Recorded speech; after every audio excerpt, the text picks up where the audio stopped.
Alrighty, welcome back everyone to another episode of The 12, our epic campaign of discovery and adventure across the continent of Corvair. This story will stream live Sundays at 6 p.m. Central here on Javelin Entertainment, and if you missed the last session, check it out on the channel page or by clicking the link in the description. Last week, hold the phone, I'm out of practice, guys. Uh-oh, did we not click a button? Last week, after the titillating travel to Traglorn, our tenacious band of travelers were one step away from becoming salt-spitting sea dogs, and the task that lay ahead? Just a small infiltration into a maximum security prison that is more of a fortress and known for being inescapable. And not only infiltrate, but also retrieve a prisoner from within, navigate a military-style checkpoint, and bring back out alive. Through 3-foot-thick stone walls, of course. What could possibly go wrong? Well, our group of plucky buccaneers-to-be tried to grab some items to make this suicide mission slightly less suicidal. Roland got the crow of the crow's nest to give him some sort of explosive device. Boko built a prototype of his soul-storing apparatus with the help of the strange wizard. And Theschault helped aerosolize the paralytic poison they found on the island. Others spent more time on other valuable tasks, such as attempting to shatter an unbreakable silver fiery disc or scry across the sea on other pirates. The prison break upcoming, this final task will prove their worth or their downfall. Will Clyde's new golden smile dissuade the inquisitive warden? Will the party release a horde of ancient prisoners? Should our scriptwriter rethink early narrative encounters? Let's tune in and find out. Yeah, Austin, who is your scriptwriter? So, you all are I got a bone aboard. to pick with their opinion of my aim. You all are aboard the Moranin, preparing to reach Cape Far to launch off this last task to become full members of the Pride of Dreadhold. What would you all like to do to handle your final preparations? I guess, so one of the things that I said in chat was one of the things that Roland was going to be looking to do is basically either cobble together, acquire in some way, like girdle garments with pockets to be able to put stuff underneath the prison robes. Oh, we're not going straight for the flesh pocket? Not for hockey puck size things. I have some leftover. He just had his first If that'll fit interaction. in yours, great. Won't fit in Roland's. They'll never expect it. Just pretend to be a fat prisoner. We'll cut it out later. But yeah, because we know that the haversack is gonna projectile vomit everything if we walk into an anti-magic field, so we should go in with prepackaged pockets. Yeah, that is certainly obtainable between all of the different crafters that you have on deck. You are more than capable of getting that set up. And indeed, if you would like, both Iz and Roland can wear the prisoner uniforms underneath their thick clothing. Cool. And then if we can take in an extra depetrification puck and a couple of coffees. Yeah. Or wake the fuck up juice. Yeah, so that'll be... For the petrification, Yes. How will that work if let's say someone cast reduce on something and petrified it? What would happen when the spell ends? When it is petrified, any durations are paused. Oh. Okay. That's So very good to know. Could the humans get dark vision cast on them prior to petrification then? Because Yep. that would be super useful. Yes. Hell yes. You can cast whatever buffs you want as long as their duration... Well, really, as long as their duration is more than about a minute, and you'll see some sort of benefit from them while you're in the prison. Yes. Okay, if we could find someone to put dark vision on the people without it, that would be fantastic. Yeah. How long before are we going to be turning or petrifying people? So it is essentially a 6-hour paralysis, and so you guys will be paralyzed on the boat and shifted over to a cart on land about 5 hours out from the prison. Okay, but we won't get It's- resources back. So It sounds like the No. best possible thing here is the day before we are Bingo. making land, blow all our spell slots, get everything Yes, and set up, petrify. the infiltration team, allowing the impersonation team to have a long rest, regather their things. Yep. I will not say no to a dark vision Yes. spell cast on me. That's the if thing I'm I was able to most get worried about. resources back, I'll cast 8 on everybody just in case. 5 hit points or stamina points could be all the difference. I will say So, I will say to keep in mind, if it matters, that they can tell you that at least a year ago most of the prison was lit, at least dimly. If that changes any decision making. I Oh. did. That's Oh, don't Dimly worry. lit Clyde's is planning to make a disadvantage. stink about someone giving him a light source. Dimly lit is disadvantage if you don't have dark vision. yeah. So dark vision is still useful. so Cade could cast Dark Vision twice the night before, and Boko and Roland could immediately be petrified, and then Cade will just get petrified in the morning with everyone else. Yep. And then Boko would ask Clyde specifically to come with him to talk with Corwin because he trusts Clyde. And Boko would basically say, I need you to help, just in case, I need you to come help stop the bleeding. And Clyde would go, sure, why the hell not? What are you doing? That's all the explanation Boko gives.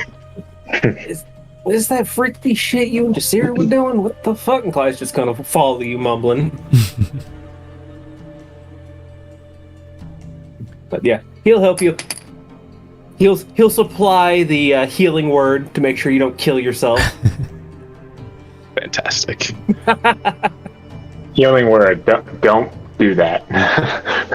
And so you're going to attempt this ritual with Corwin?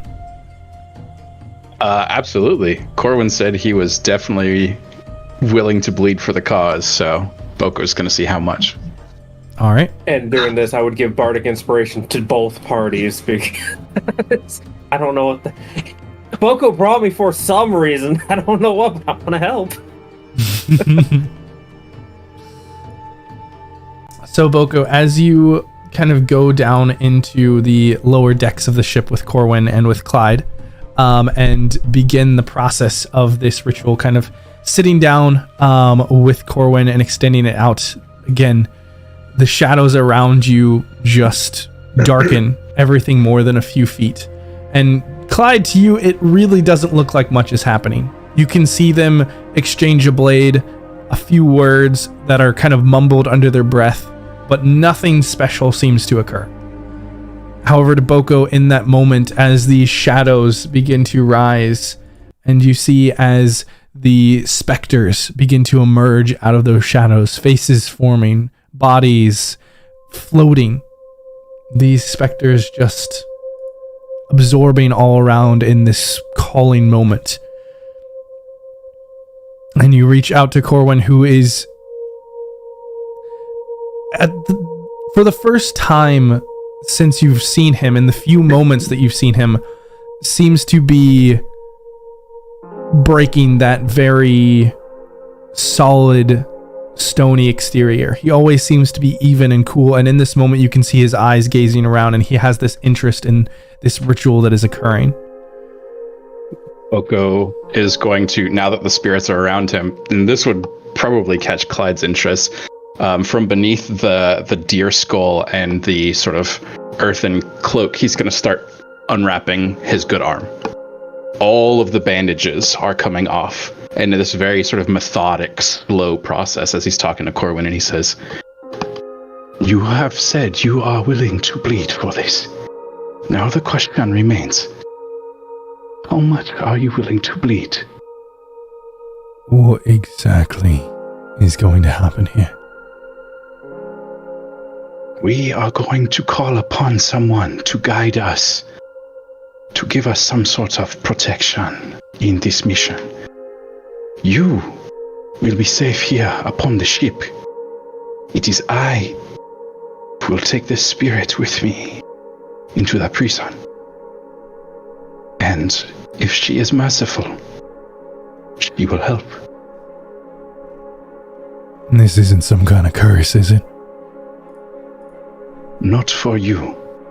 And Boko is going to raise his hand up with this sort of vicious-looking wound directly on his palm in a very distinct shape that is sort of oozing this purple light out. And he's going to raise it up for Corwin to place his hand against it.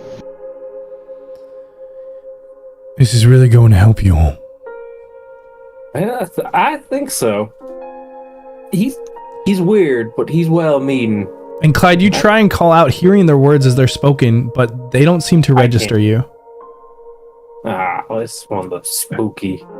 Okay, just gonna make. I fucking hate Clyde's just magic. gonna, yeah, basically, this is spooky shit, and Clyde's just gonna start drinking heavily.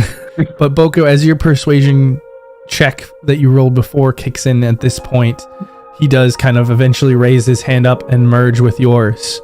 And what would you like to do? Boko's going to say, now is the time. And he's going to raise the blade up and just slam it through both of their hands together. And as the blade slams through both of their hands, I don't know if Clyde would see this or not, but almost really like dark and really obscured for Clyde. A razor wind would rush up both Corwin and Boko's arms, just eviscerating the flesh off of it and leaving this blood spraying up into the air and suspended in these small orbs. And as they freeze there for a moment, they all catch purple flame. And Boko's going to spend all 4 of his hit dice. I don't know how many Corwin's going to spend. Is it up to him? It is up to him.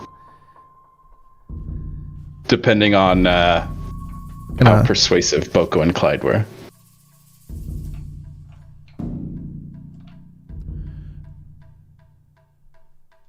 Oh no. Oh no. You're not going to believe this. Are you at 1 HP? That's a total of 32 hit points. I have a maximum of 33. Oh, baby. Okay. You know? All right. Well, that is already a 32. So Clyde would like to spit his drink out. yeah, Clyde, as you see just the dagger push through the 2 hands, there's just blood pulling down both of their arms.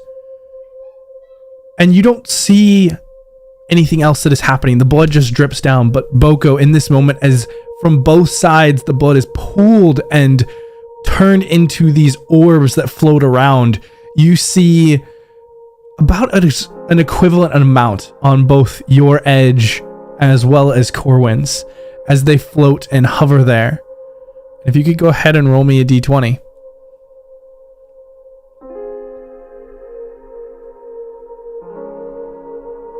Yeah. That is indeed lower. And what spirit do you call out to? So Boko, in this very calm voice, standing there hand to hand, tethered to Corwin, he's going to say, I call upon the Red Maiden. Lend us your shadows.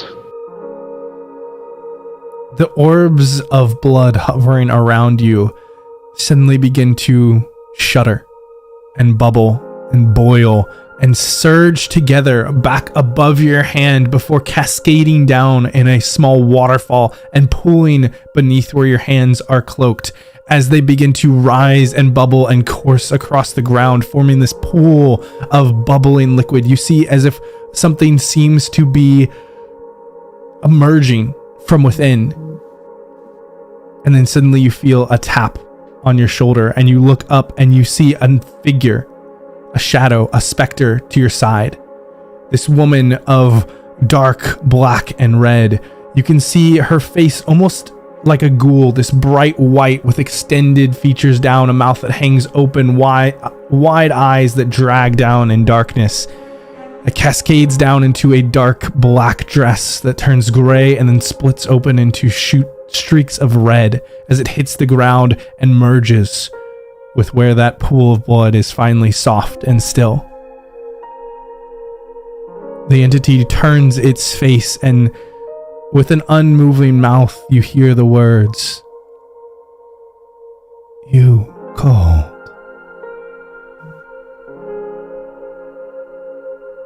Now Boko is starting to feel this necrotic energy taking hold and sapping from him. His voice a little bit more strained. He looks to her and says, "I require some assistance. I seek your expertise in moving through the shadows, your trickery, your guise."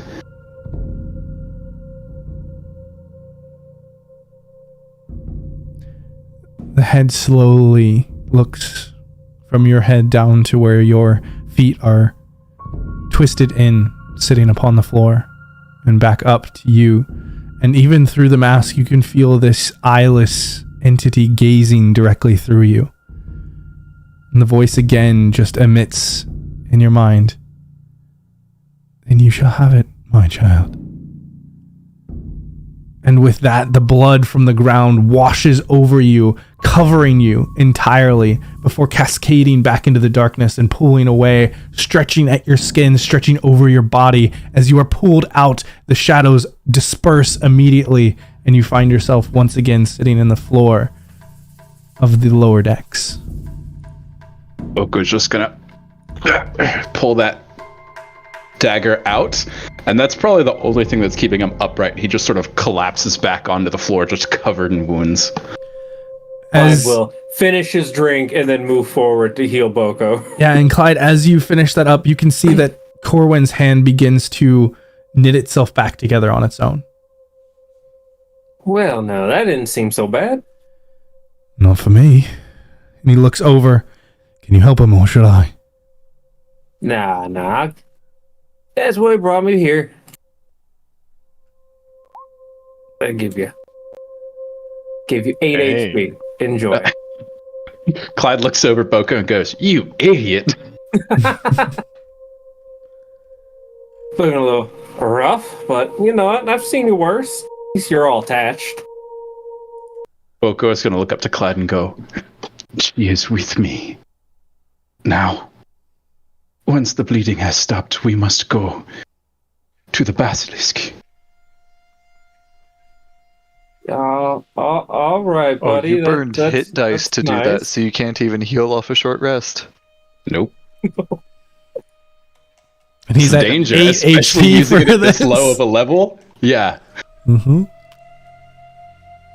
Can Clyde, burn all his spells healing you, then we petrify you, then Clyde takes a long rest, then Here, gets petrified in the morning? I'll give you 4 That's what's happening. healing words. Because Clyde doesn't need the dark vision. At least was my understanding. I think the only people getting petrified Clyde early... is going to make a stink about someone giving him a lantern so he can see. Because how dared they not allow him to see where the fuck he is going? They should light this motherfucking prison better. Blinding nobility here, for crying out loud. I'm never taking any more business to this abysmal prison. 1, 2, 3. And this is all on Boko? 4. Yeah. Well, okay, one will be on Corwin. The last one will be on... Okay. I mean, Corwin can slip it off. Probably, but Clyde will start feeling a little bad after casting it 5 times on Boko, but alright. They're going, it's alright, we're going to get you patched up over here, we're going to get you to sleep, and then you're going to get all healed up, it's going to be okay, No, if you were going to tell me that was going to be something like that, I would have cast 8 on you first, and maybe it wouldn't have been so bad, but you know. Boko is going to look to Corwin and try to make him stand up to his feet himself, see if he has the strength to do it, but we'll look at Corwin and say, "I thank you for your help." I only hope hope it did help. I wish you all the best of luck. Certainly won't be easy. If you see us again, you can be sure it did help. And yeah, Boko's gonna make his way to whoever's keeping this fucking basilisk. Okay. So I'm gonna follow, kind of confused. Like, all right, I got my gold teeth. I already decked out and all the fancy shit. I ain't doing anything else. Just going to watch. Yeah. Make sure Boko doesn't kill himself. Boko's actually looking pretty fresh after you stop most of the bleeding. But we'll also thank Clyde. That was literally just like the Call of Duty thing, or not Call of Duty. I think PUBG is the one with like the wrapping the bandage around the arm, and like you get shot in the chest, you're almost dead, then you just do this. When you get shot and you pop your hand, it's like I feel better. Important note: Boko's gonna wrap his hand back up and his arm before he leaves the room, just so nobody else has to see. Just wrap the arm, and then you're perfectly good. Thanks Keep for fighting. reminding me. That's medicine, right? All right, so That's how doctors work. if I understand this right, Cade is casting dark vision on Roland and on Boko, Yeah, and they're going to get petrified. petrified. Yeah. Clyde So will hit them first- with an aid too, because these idiots. Yeah, so I guess Cade's little prep thing, not much, but Cade will Get these all raid the spare wardrobe and put, like, on a pair of baggier pants, like a full-length shirt and boots instead of her normal outfit. And is Cade or Jasira being the one who is petrified via potion? Oh, I thought assumed Iz that was would be the one. Iz. No, Iz has to be petrified Fully. because he's going to get the Oh. most inspection. I thought Because you he's been said there Iz was before. going to be the one petrified by potion, not us. Yeah, I No. assumed that Okay, they okay. wouldn't trust us to depetrify. One of Yes, one- they did so- not. That's why okay. he's carrying the handy sack or the haversack. Zach. Gotcha, but the Okay. haversack had all of the depetrification balms in it, Except for one. except for one. Yeah. Okay. So the person at the end essentially is choose petrified by incorrectly. potion and is hiding one set or one piece to be able to unpetrify Iz and go from there. But they're trying to set it Okay. up in a way that he has to be involved for that Okay. exact reason. Okay. We'll So there's say two ways we since- can do this. The Yeah. first way is to make it go smoothly, since Bree isn't here, make Jasira the one that pops out and then automatically unpetrifies Iz. The interesting way is to make it Cade. I mean, I can do it since Bree's not here to play her character, just in general. Just wake me up, we can get out of here. So first and foremost, for preparation, Cade will, normally not wearing much clothing, just in general, not her vibe, but she'll do baggy pants, full boots, long sleeve shirt with the leather armor, kind of like she just has a leather chest plate, so that goes on over it, and then a jacket. So it looks like she came more from the continent and less from the sea. Was still And then- very flowing clothing. Yeah, no. Like it's all loose. It's all loose. There's a bunch of. I'm purposely going for we're hiding shit. Yeah. And then prior to Boko and Roland being petrified, Cade will pull Roland aside. Last chance. Sure you want to do this? Do we have a choice? Not really. Hence why I'm doing this. And the money. Money is nice. Freedom's better. Fair enough. I don't trust Iz as far as I could throw him. I don't trust any of them here. As far as I'm concerned, you seem reasonable, and I'm asking you to have my back, because I'll have yours. That's a deal I can make. Okay. And then, Cade just is kind of quick about it. With Go ahead. Trust is a strong word, but I think there's more to him than meets the eye. Of course there is. We all wear a mask. And he'll And his is take very the dark good. vision after that, and with saying we all wear a mask, he'll take the dark vision, and then the scar will disappear from his face, and he'll go in to get petrified with the scar gone. All right. Yeah, Cade just does, you see the staff just kind of waves over your eyes, and then when you go to get petrified, Cade will move over to Boko. Ready? Boko nods, but he does not look 100% sure about this, and he looks... yeah, We'll looks do our nervous. best. And then just, again, it's a swipe of over the eyes. Boko sort of blinks now, being able to see a lot better under deck, and just goes, thank you. Clean. Like he raised the eye patch, went, oh! Yeah. Boko, so it's just the three, this is the four of us right now, right? Roland, Cade, Clyde, and me. Mm-hmm. And then Boko's just going to say, sort of just to the core of us right now, he's going to say, something we should consider is we will be members of the crew if we can escape. That does not necessarily mean we have to bring anybody with us. If things get too dangerous, escape is an option.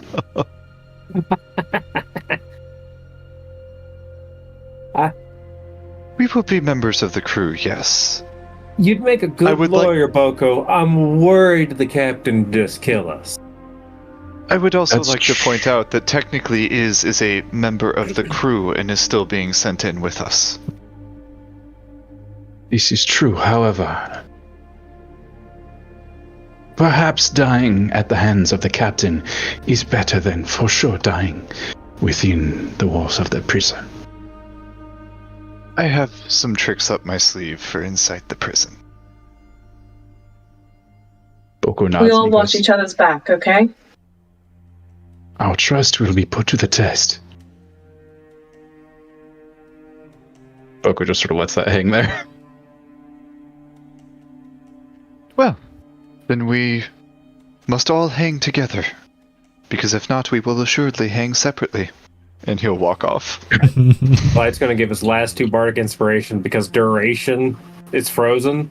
So you'll have 2 bardic inspiration the next day. And that's Once you 10 come minutes? up from inspiration, yeah. Or once That's 10 minutes, correct? Or is that Yeah, longer? it's 10 Yeah. minutes. So it'd be the initial bit. Mhm. But spend it quick yeah, when you wake up. All right. As you all enter into this lower room on the lower decks of the Morrigan, you see that there is a woman in this darkened chamber. It's small, and she has this long white hair that is pinned up by this beautiful silver headpiece. And she sits there with a robe that kind of hangs off one side and begins to play this soft tune. And you can see that through the rafters there is this immensely long serpent-like figure.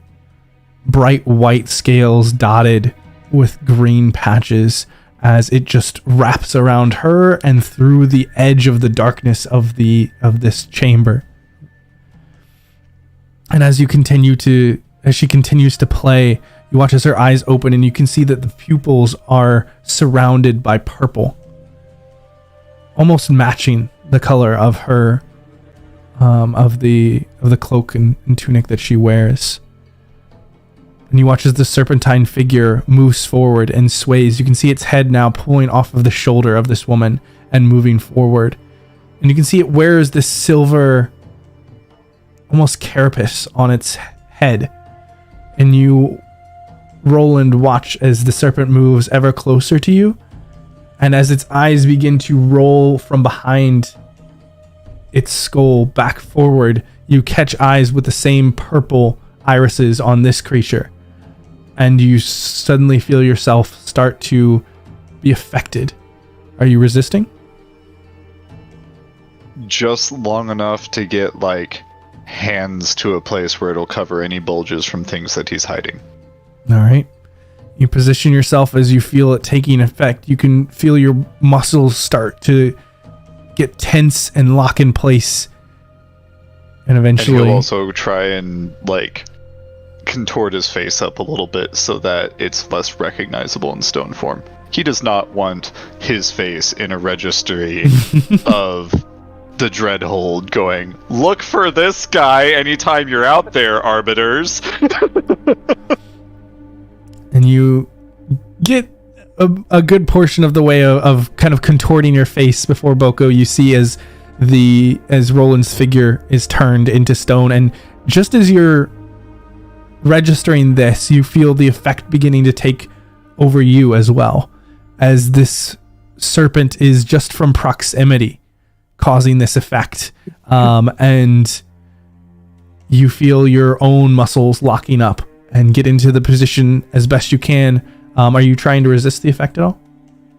Boko's just going to sort of lean back, shifting his weight backwards, and put a hand up in front of him. All right. Just make it look decent for the people that are going to be inspecting the statues. Face contorted into agony. Yeah, so Roland is going for the and Boko's going for the Boko's going for the shielding the eyes, but also just like minorly inconvenienced face. Oh no. Not again. What? No, what Boko should have done was disconnect Holding the his drink, arms just like, first. dang it.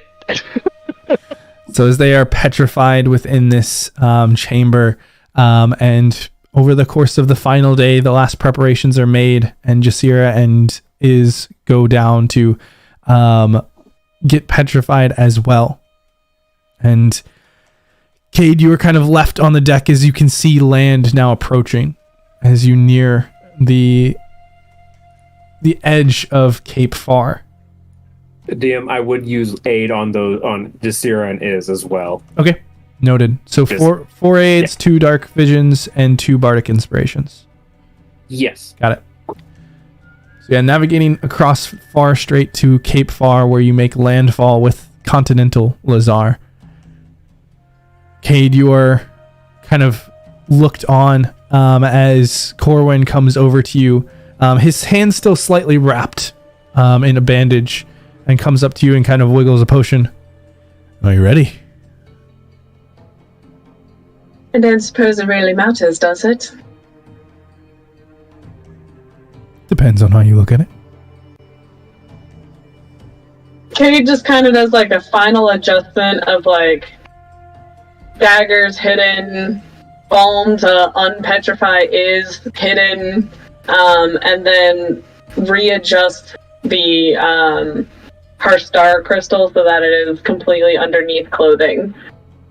All right. And then grabs the potion, bottoms up, and just takes it like a shot. And you two watch as this is a very different experience, but you feel almost from your stomach this radiating sensation of just growing heavier, solid, more tense, and eventually your eyes have scales that cover across them before you lose consciousness as well.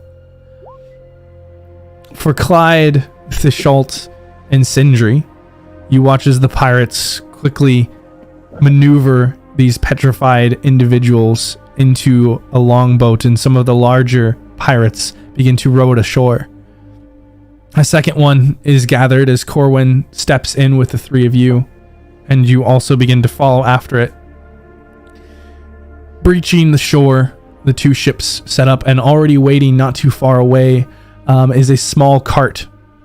And the cart comes out of the woods forward, being led by an individual who kind of gives a nod and receives a small bag from Corwin as the other pirates begin to load up the petrified individuals into this covered cart. There are 2 large kind of Clydesdale horses that pull it, and Corwin looks over at the 3 of you who are still remain. Wait, who's Dale? So from here, You'll take the path up to the north. It'll be roughly a 4.5 hour ride. You'll go just west of the large mountain and come out near the ferry. The ferry will take you across to Goalgate, and from there up to the prison. Any final questions? I don't think so. Then good luck. With that, he kind of gives a motion from his head and steps back into the rowboats that begin to head back away from the beach, leaving the three of you and the cart full of petrified individuals. Clyde's kind of excited to get a cart. A little bit of nostalgia. But would it look right for the Lord to be driving his own cart? Nope. It's going to be the worst thing. He's going to have to watch Sindri do it. If I can't have any fun, neither can you. And indeed, as Sindri and Theschault climb up into the seat on the cart, Clyde, you notice that there is a small pony also there that seems to be decked out with an intricate saddle. Oh, it's perfect. Oh, I'm going to call you Henrietta too. And Clyde's You want to know? His last mount that pulled his wagon was Henrietta. She's gone now. That's got how the kids kidnapped. put it those days. Like The Witcher, every horse is Henrietta. Goodness. What do you say, Roach? Fuck. Do we have to ride the cart? Can I just walk? No, you definitely need to drive. Well, actually, the Arbiter might look better driving the cart with prisoners. Yeah. Sure. And then I can feel the Can you dirt. keep up? As, I assume this is just a cart, so it should be going about walking speed. Yeah, it's not too much faster. You'll Full need to gallop. make a con save to make it in time, but you can always, if you fail it, hop onto the cart. Okay. Sindri can do that. But yeah, go ahead and With his, Sindri never wears shoes, so he's just, like, enjoying having his feet on stone again. yeah, go ahead I and roll don't me know a why DC. we keep hanging on that boat. Go ahead and roll me a DC 12 Constitution save. Alright. Very specific. Damn. I'm pretty sure that's fine. Sindri Get it is out now. Invigorated. Finally being back on the stone. It's all Indeed. going downhill from Clyde here. has to call for you to slow down so the pony can keep up. For real though. Yeah, Sindri, you are just mean, keeping up a Fails its light con jog. check, it can always jump on Sindri. Sindri ignores all difficult terrain with stone, so if this is a difficult path, I'm going faster than the pony. Sindri Yeah. just walks up. Yes. And you all Just like a giant boulder just like casually walks diagonally up it like spider climb. Just sticks his feet into the stone. Little goat. you all This head reminds me of home. you all head up into the trees, and not too far away from the tree line is a path that you find. And quickly pulling the cart onto it, Sindri just kind of jogging along to it, moves well and unimpeded as you guys break through the trees. And it's probably about a 2-hour journey before you hit the edge of a large mountain that grows up at the edge of Cape Far. And passing that, the path continues along until you hit the tip of Cape Far. As after about 4 hours of walking or jogging and riding upon the cart and the pony, you reach where there is a small outpost, a single tower, and a ferry with a few guards. And as you come upon, you see that a few guards kind of stand erect at the moment and begin to move forward. And Clyde, you see these two guards, both of them with a halberd, kind of moving in your direction. And they're both over. Never mind. I won't. Alright. We'll slow down. Raise a hand and greeting. Ho! Did you call me a hoe? Good afternoon to you. What brings you out to these parts? And as soon as the words leave his mouth, he sees the individual upon the cart, and instantly you can see Theschault that his face goes pale, and the ferry's right this way, we can escort you. Well, that makes it easy. Clyde's just gonna fall. If they're gonna defer to Theschault, we'll go that way. And they don't even say much. There is an immediate moment of recognition upon seeing Theschault. And they take up either side of the three of you in the cart and walk you over towards the ferry, where there is hardly a word spoken. The ferry master on the edge of the craft kind of gives a nod. It'll be just a short journey.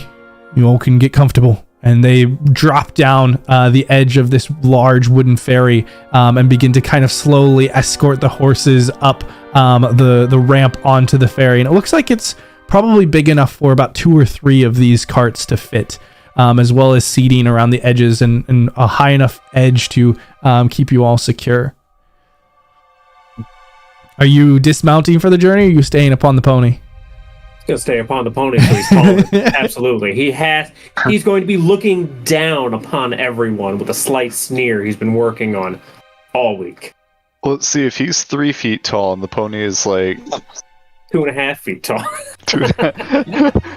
he's still looking up, but at a much less of an angle than usual. This pony is trained to stand on uneven ground, so it approaches a staircase and stands like this. All right, and it is. Why don't we have someone should have Tensor's floating disc so the pony could ride on the disc with Clyde on the pony. That is how royalty.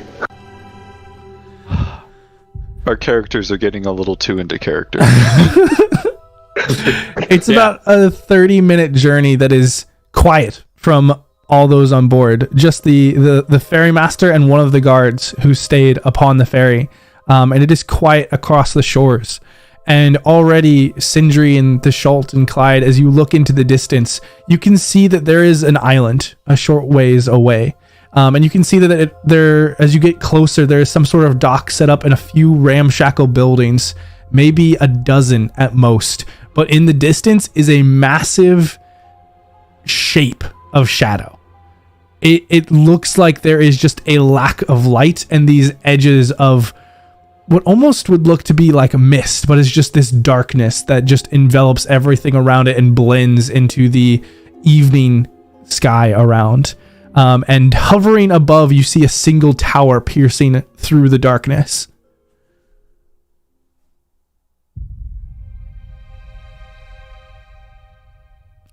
And as the quiet journey continues, just kind of taking in the sight that emerges, you make dock at Galgate, this small little village that seems to be deteriorating as the years have gone by. But there are a few people there to meet you. And despite the state of the city, there are numerous armed guards. All of them dwarves in this heavy tallburk and wearing heavy weapons that are just carrying themselves with much more presence than the 2 human guards who met you at the ferry.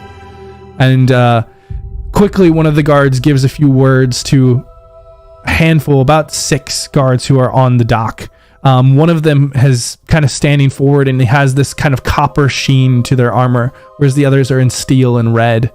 And after they share a few words, the human steps back to kind of help escort the horses and the pony off onto the docks where they can move quickly in towards the town. And just as fast as you arrived, you were unloaded and the ferry slipped off and moved back away. No one leaving upon it except those who came, the single human guard and the ferry master.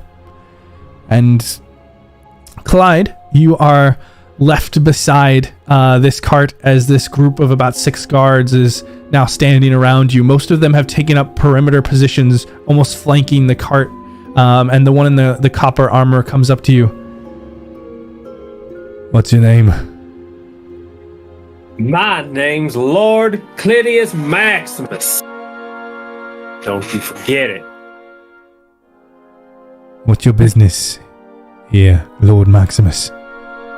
See these fools here? They gave me this beautiful smile. Clyde's gonna smile at them. And they've ruined quite a few business ventures of my family. As you can see, they've ended up in quite a bit of a predicament. And there's no better place I've heard to store them than yours truly. And Clyde's gonna point to the keep. I'll assume since you've got him with you, and he points up to where Theschault sits on the cart still, that you know the procedures. He's told me everything I'm supposed to do and not do. We'll escort you up to the prison and hand you off to the lawbringer there. And after you. He gives a nod and just even in everything he does spins on a dime and begins to march, and the other guards on the side, 3 on each side of you, begin to march as well as they all move up this path towards this just emanation of darkness. Clyde, is there anything that you're doing to prepare? So you're gonna have to tell me, does it always look so impenetrable and terrifying? Patience. And shortly after, as this path emerges, as you begin to enter this darkness, the darkness gives way, and you find yourself staring at a massive fortress of Dreadhold. This prison that is built in a mostly square shape that has a single large tower emanating from the center of it. And you can see that it pierces above and is lost as you look up to see the top of the darkness that is surrounding. But as this full scene unfolds, Clyde, I'd like you to make me a wisdom save. I'm terrified, but I would love to. Ooh, yay. Nice. You do have inspiration. Yeah. Sure. That is better. That is better. So Clyde, there is this moment where you are like, this place is not happening. We are not getting out of here. There is no way. And then just as quickly you seal yourself and you're like, no, we can push through this. We can do this and continue forward as this massive, thick stone door begins to open up, and you see as light cascades out, and another 6 guards begin to march out on either side. And for the first time, Clyde, you see what you believe to be as one of these slaughter stone constructs, as this massive creature, larger than both of the Clydesdales combined, begins to step forward. It has 6 legs and almost looks like a beetle, but with 2 arms extending out to the side and long curved blades that are just kind of folded back like wings. The head of this creature just moves as it carefully plods along, just goof, goof, goof, as it steps out as well. And there's another guard in that same copper sheen to his armor that moves forward, and the 2 guards share a few words, nod, and then begin to move to the side as you are allowed to pass through the center. As the cart moves forward, the six guards who are kind of flanking on each side of the cart begin to motion and mirror the 6 who have moved out along the edge of the doorway, and you move through past this dozen of guard. And into a large interior chamber. You can feel this shimmering effect pass you, and you feel this disjunction to all of your attunements.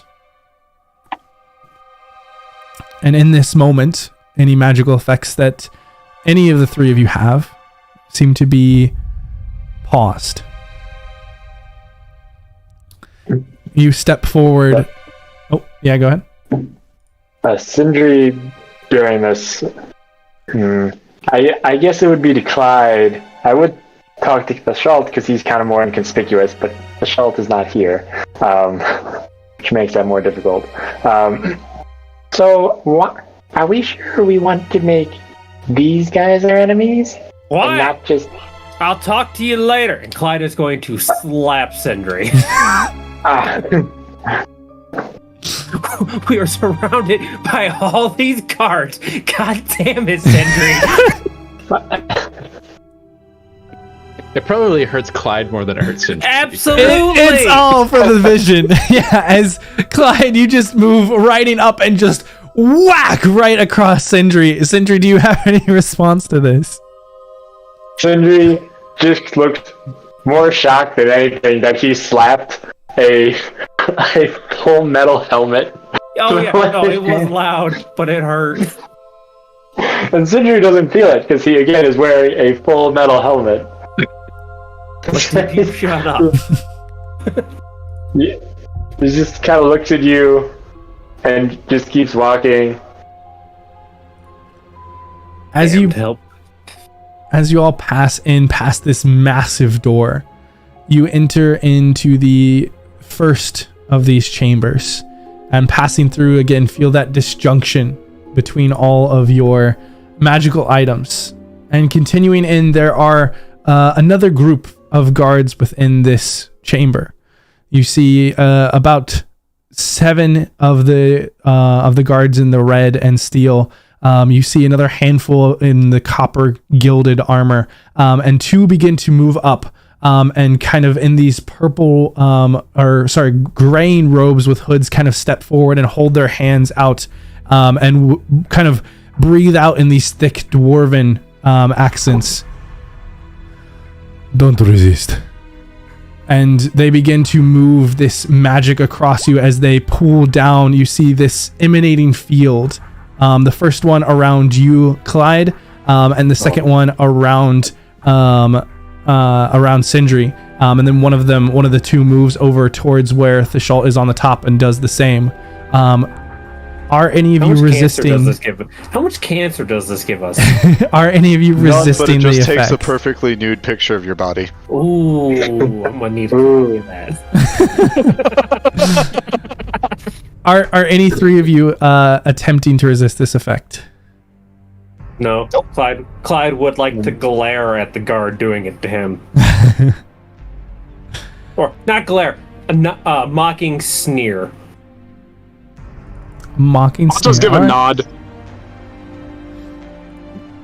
All right. Go to Theschault's here. Sindri can talk to the Theschault. I don't have to be mean to him. Theschault has been the perfect arbiter so far. He just looks strong, silent type. Yeah. Yes. And as these spellbinders, as you know them to be called, have pulled this effect over you, you can feel magic kind of weighing in the air. And from the edge steps another figure.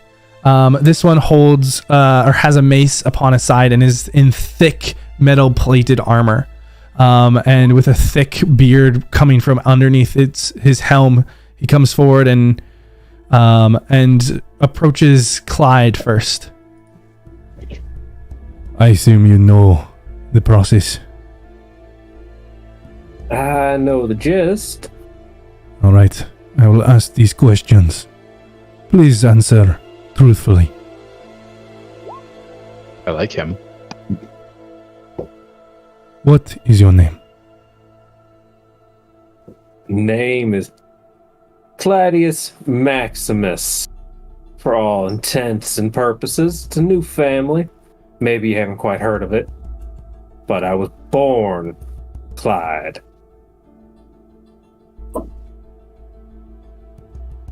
What is your purpose here? Bringing these besotted fools in here for the crime of fucking with me and taking my shit.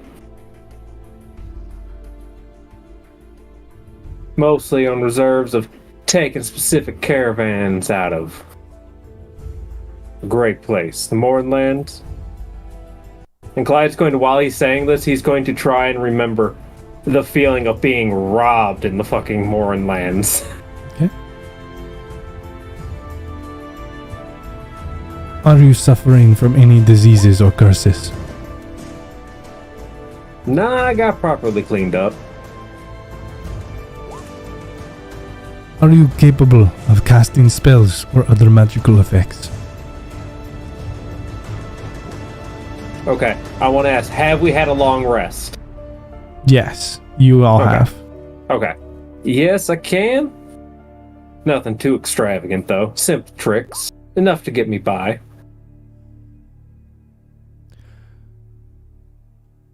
Would you be willing to accept? And he kind of motions over, and you see as one of these spellbinders brings out these small platter, and there are what almost look to be bracelets, but made of this glinting silver green metal. Oh, I think I know exactly what that is. You got anything more fashionable? No. For your stay. And he hands out one out to you. Clyde will put it on. You clink it into place, and you feel as it wraps tightly around your wrist. Can you shift your form? If you give me enough a wild night, I might be able to, but not in the way you're speaking. Lawkeeper moves from you over to where Sindri stands. What is your name? Crap, did we ever give Sindri a name? For this? Quartz. Your name, whatever your name is, you can be. We were telling Sindri not to lie. Just Rock just boy. don't talk. Density shame. We told Sindri to keep it simple and talk as little as possible.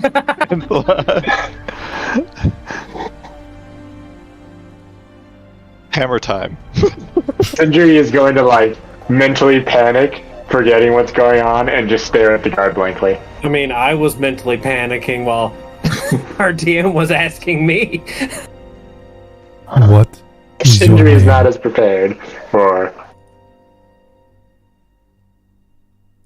Yeah, he just asks again, what is your name?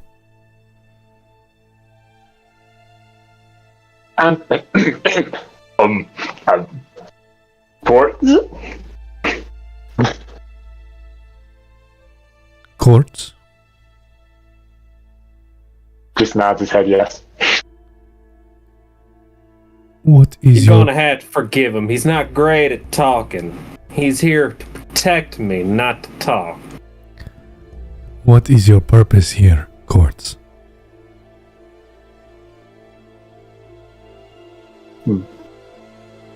Bodyguard. Are you And suffering? Sindri's trying to lower his voice. Are you suffering from any diseases or curses? I did not hear at all what you said, Austin. Are you suffering from any diseases or curses? Sindri will shake his head no. Are you capable of casting spells or other magical effects? Sindri is going to think back to his very recent conversation with Cade. That he can Wait. do magic. I'll say, he doesn't believe rune magic is magic. It isn't magic, it's skillcraft, it's rune magic. Shit. Sindri is into the long pause as Sindri thinks about if he actually can do magic or not. All of the guards tense up and start bringing shackles towards them. Are you capable? No. Sindri, you go to form the word no, and it doesn't come out. Blade Ward. Oh. Yes. I mean, yes. The lawkeeper nods and motions over another finger, and the spellbinder moves forward with that platter, and he pulls another of the bracelets over and hands it to you for your visit. Are these a set of jade bracelets? They are. Sindri will excitedly take them from him and put them on. And it's just a single bracelet. But as you put it onto your wrist, Takes both. He goes to it take another one. Yes. Yeah, the lawkeeper just only grabbed one off the platter and puts it on, but if you go, he just kind of grabs your hand and moves it away. Please, stay where you are. One more question. Can you shift your form? Sindri is going to shift to the right. Yes. Shift to the left. Take it back now, y'all. The You're gonna lawkeeper, have to be more specific. the He lawkeeper is doesn't tense. extend at all. As he hears you say yes, he motions over, and from the side, from one of the doorways, a guard comes out with this bright yellow outfit, and it seems to be small in size, and hands it towards Sindri. And the lawkeeper just looks at you, Sindri. Put this on while you are here. And it is this bright yellow jumpsuit, essentially, but it is all just this yellow canvas. Am I supposed to put it over my armor? Yeah. Alright, he puts this his onesie and puts it over. How does it attach? Is this a thing I can just take off randomly? It seems to be. Okay. I'm picturing a yellow onesie. Is that correct? Yes. In essence, it is. It's like if you took a vest from a construction worker. Vest. Yeah, yeah. But then put it as a onesie. That's exactly what it is. It is just extremely bright and obnoxious to look at Sindri. High visibility pantsuit. And eventually, the lawkeeper does move over towards Theschault, who is now standing next to the cart. And he kind of gives a nod. You know the drill. What is your name? My name is Theschault. I am the arbiter that's been assigned to the case of this lord that you've already met, as well as his bodyguard. Theschault, as you try to manipulate these words, you get out, I am Theschault, before it shudders slightly, and your voice kind of closes off. Real quick, Noah, were you here when you heard that everyone was going under a truth spell thing? I was, so I guess upon realizing that, I'll be like... And this is subtle. There's nothing obvious about what is happening here, but you just say, I am Theschault, and it starts to kind of fade as if your voice had faded out. And it is in this moment that you recognize how this effect works. And if you say something that is not true, the words don't seem to manifest out of your mouth. There's no visual indication, but you can't speak a direct lie. I see. Alright, in that case I'll say, I am with these two here.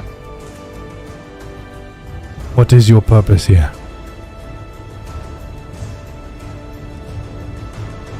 I am transporting these prisoners due to the Lord's complaints. Are you suffering from any diseases or cures? I am not. Are you capable of casting spells or other magical effects? I am indeed. As I just reach out my, let's say my right wrist. Yeah, and say, please. Normally so pyramid schemes don't count as a curse in this universe. Good to know. Hey. Normally there is a motion, but this time he is already ready with the band, and he just hands it out to you, and you attach it to where it rests upon your wrist. Excellent. Yes, I'll take and apply it post haste here. It's not too complicated, right? It's just kind of snaps on. You pretty much put it on, and it shifts to your form of your wrist and tightens around. Perfect. Can you shift your form? I cannot. With this, the lawkeeper stands back, and you see as he goes and talks to the two spellbinders, and they discuss for 2, 3, 5 minutes. Is there anything that you all are doing in that time, the three of you? Clyde will start grumbling and getting louder and louder with it as time goes on. Just about how they shouldn't keep a lord waiting. Sir, I assure you this will be taken care of. This is simply protocol. Protocol, don't think no one got shit. No. After about 6 or 7 minutes of them discussing, the lawkeeper makes his way out of the chamber through one of the side doors. And you're left there. The spellbinder's looking at you kind of blank-faced. Is there anything that you all are doing?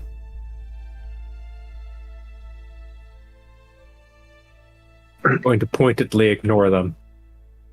I'm just going to stand really still. Ooh, you're really good at that. I'd be more worried if you moved. I'm going to continue scowling. Okay, the entire time under petrification is just thinking, please don't get us killed. Please don't get us killed. Please don't get us killed. Positive energy to the universe. After about move on. After about another 10 He minutes. will be admiring his thing, and then he's also going to tap his foot on the ground and make a small little ball bearing out of stone, or see if he can. As you kind of tap your foot on the ground, you can feel that almost like a small burning sensation around your wrist, and there is no magical response. All right, so feats count as magic. All right, good to know. It's about 10 minutes that go by before finally a stone door opens with a loud, almost bang, and you're surprised at the impact.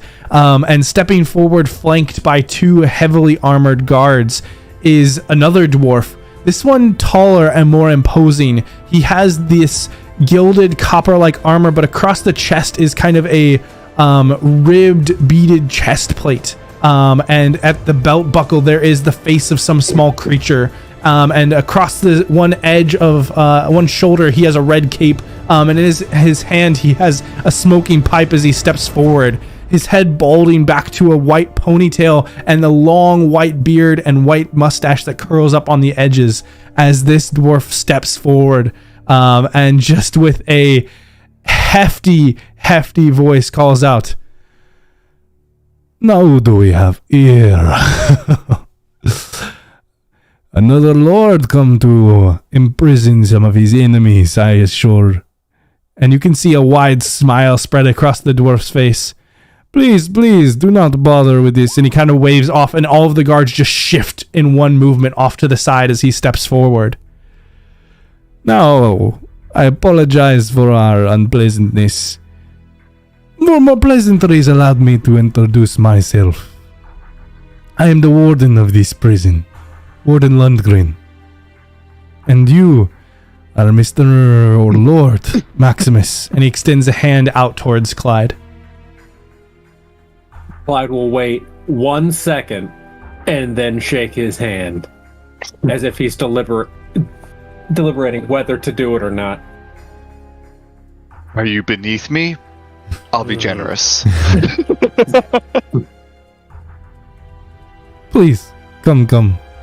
We will get you situated. Allow us to take these prisoners off your hand. Please, come with me." And he begins to move towards another of these open doors across this chamber and just steps forward, and the 2 guards flanking him still continue. All the other guards begin moving towards the cart, and you see as they wheel out other mechanical devices to begin unloading the petrified prisoners off the cart. "So, Lord Maximus, where do you hail from?" Well, where I found myself working so far and making the greatest of my wealth in the Mistlands. The Moorlands, yes. That's right, sorry. That's the other one. What did you do in the Moorlands? You were a salvager? Or a scavenger? Nah, I didn't do it myself, but finance, plenty of them. A financee. Did you find anything? Money in that, enough to buy myself and my family a lordship. I see. Did you find any artifacts of note while you were out in this area? I have heard rumors of things from Siren Make being brought forward. He takes a puff on the long curved pipe. Found lots of things there. Some I don't even dare to describe. Yeah, These fools that we got tried to steal from one of my caravans. Burnt up a whole load of priceless artifacts. It is a shame to lose something. This far after the last war, there have been many things lost. What did they burn?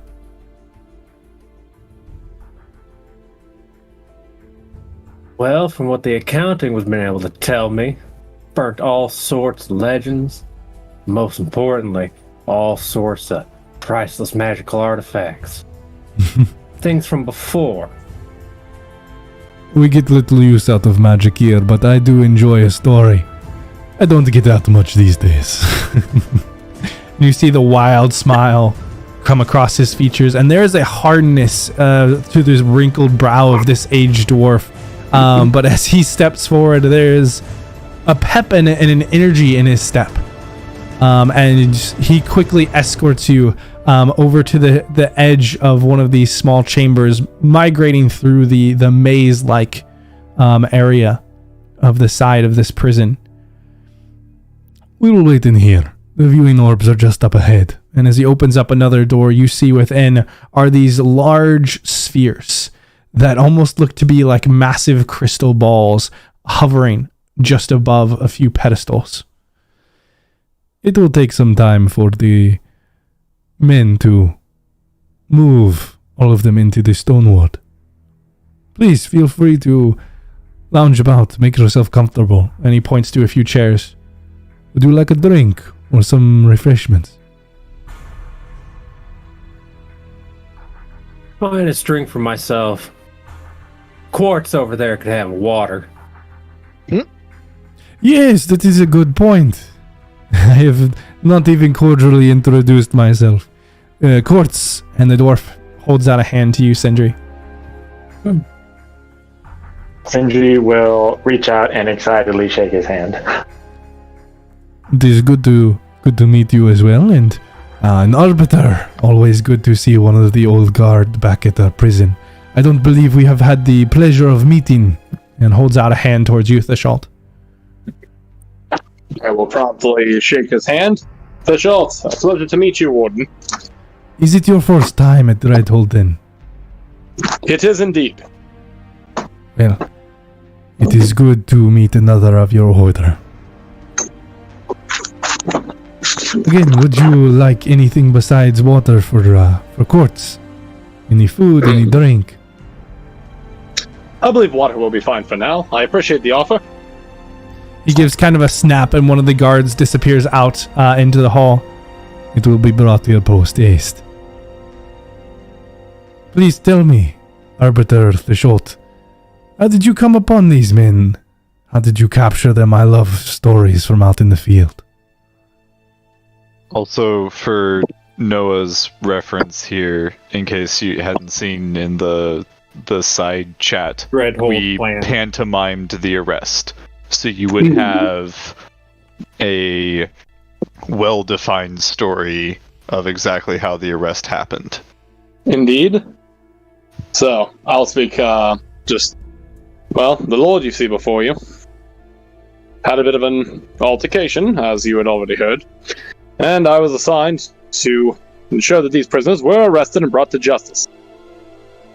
Luckily, they didn't put up too much of a fight. The old Galifarian code does not leave much room for any sort of trespasses. Indeed, that's why we found that your facility would, of course, be the most appropriate. I recognize one of the individuals, but who are the others? Do you know their names? Of the ones of this group? The other prisoners that you have brought in. Are they riffraff or are they known killers and vagabonds? They are assaulters of the Lord. To me, that is the most important part of this whole ordeal. Lord Maximus, do you know who these people are? Or they have just assaulted you looking for wealth? Their names are beneath me. You couldn't even bother remembering them.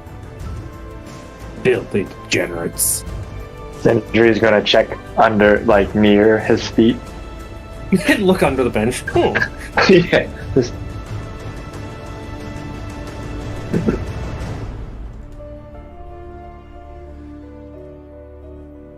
Well, I would encourage you in the future, for one of your standing, it is good to have a long memory and make note of those who trespass you. Fortunately, these ones should not bother you anymore. You have chosen in a location for them to disappear. That's what I was thinking. Why bother knowing their names? I'm going to throw them in a hole and they'll never come out. You have quite a reputation here. Yes, it looks like with your years of knowledge, like myself, that you may have been around when we first, when we were under good operation before the last war. I remember those times. Did you participate in that conflict at all? No. Luckily, that was before my time. Didn't take part in the fight. You are fortunate then. I am as well. The prison was seen as important for all of the nobles. I have been the warden here for many a year, seen many come. Though as of late there are few who are willing to make the journey out like yourself. It is good to see another face. I do so love visitors. You're gonna have to tell me, Warden, who's the most famous prisoner you got here? Part Been of around a our long prison time. is discretion, I'm afraid. This is why I love and enjoy these stories from the outside. We cannot tell many on the inside. Well, I can understand that, but nothing you can't tell for new friendship. Maybe I'll be able to tell some of my friends on the outside about how wonderful and accommodating this great prison of yours is. Roll me a persuasion check. You know, it's the only thing I want to do. The only thing I feel confident about doing. Okay? If I... Oh, shit. There we go.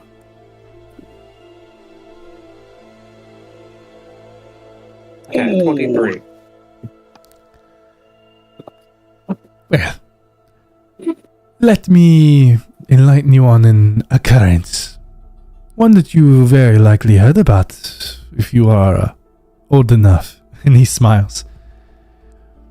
We have 2 editions after the last war, but before things gone quiet.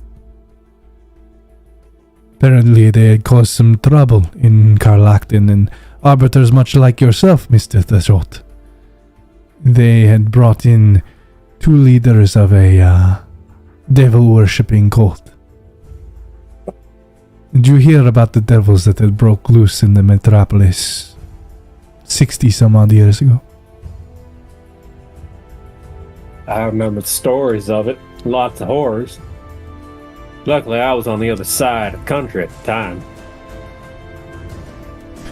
But from what people say, it was a bloodbath. It was many of the arbiters who helped to end that conflict.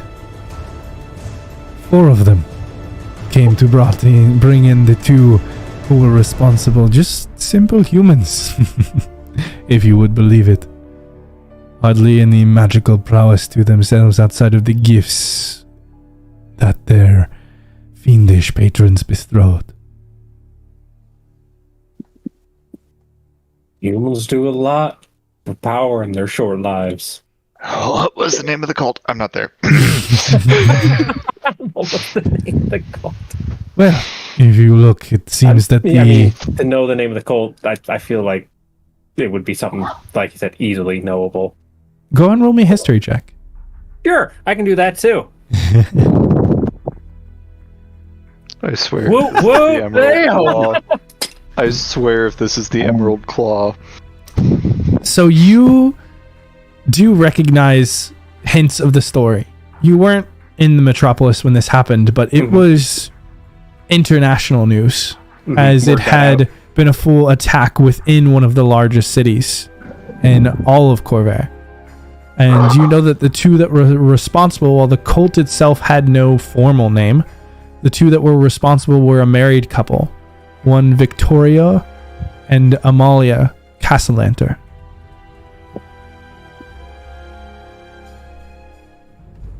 Alright. Okay, never mind.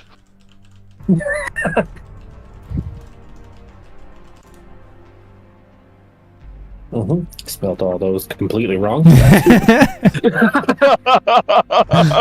And as the warden motions over, it seems that your prisoners are getting into place.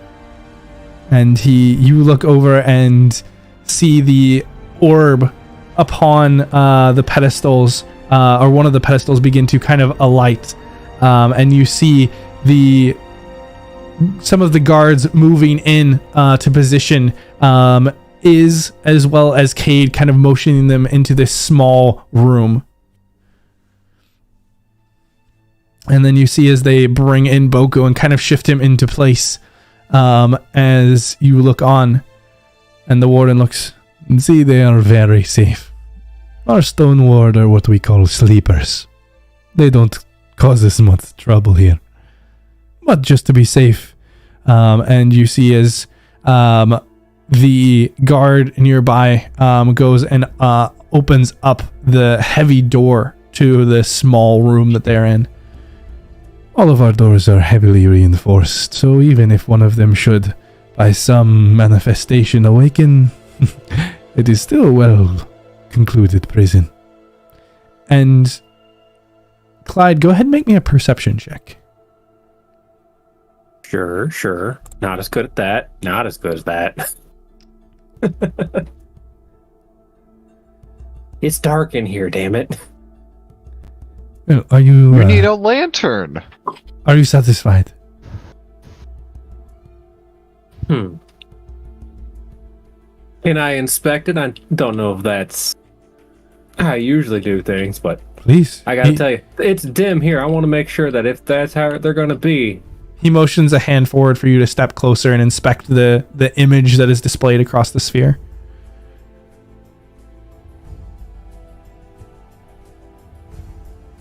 Okay, and there's nothing that I... Clyde, go ahead and give me one more perception check at advantage.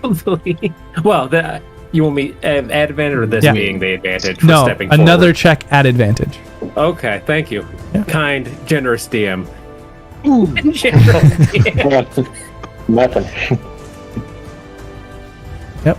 Clyde, you look up and you see all 5 of the figures in this small chamber, and you actually see that there is another figure in that room with them, and then a set of bars, and then on the other side there are another half dozen petrified individuals. So they're with someone who is unpetrified, and then there's bars, and then more petrified? They're with another petrified person, and then the guards who are unpetrified. Okay. Are you satisfied? Clyde's gonna say yes, but I am terrified.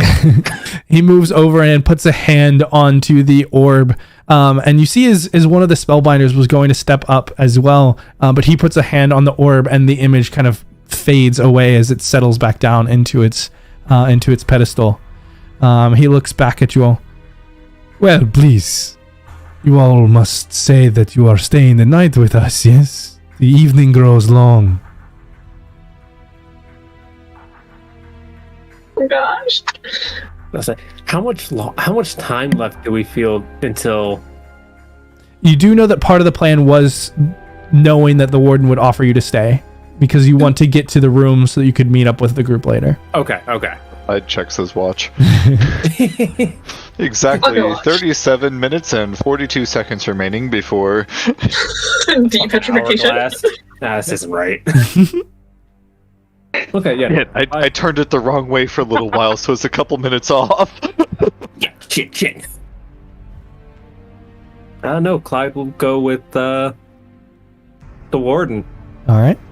I've got to say, I'm feeling worse and worse about screwing these guys over, but that's just because Clyde's a decent person.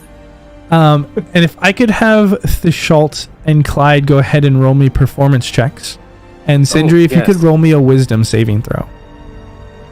Can it Okay. be wisdom save? Theschault and Sindri have inspiration if necessary. Oh, good, yes. I was counting on that. Motherfucker. Alright. You all have inspiration. We do. No, I don't. I Everyone already has used his. inspiration. We heard, so in the chat in Greatest Hits, there's the most dangerous phrase in all of D&D. The DM said, "I am feeling generous." Yeah, I know. Worried. So worried. Well, no, inspiration was the wrong choice. Man, we're all going to jail tonight. We're all going to jail. This is trouble. This is where it ends. This is it. It's over. Oh, well. Man, It begins. No. No, it we ends. shouldn't have got inspiration. We did worse. We only went downhill. We didn't even. Oh. No, Theschault- Theschault has one more. Yeah, Theschault, do you want to use your inspiration here or not? Oh, gosh. Not 20, save them all. You know what? Only Sure, one. we'll use it here. Start selling Steam, damn it. Start selling Inspiration has not been very helpful in this Don't campaign. use it. Do not use it. I guess so. Okay, Hey, so, mine new didn't go plan. New plan for the infill team. We're here on behalf All of right. the pirates.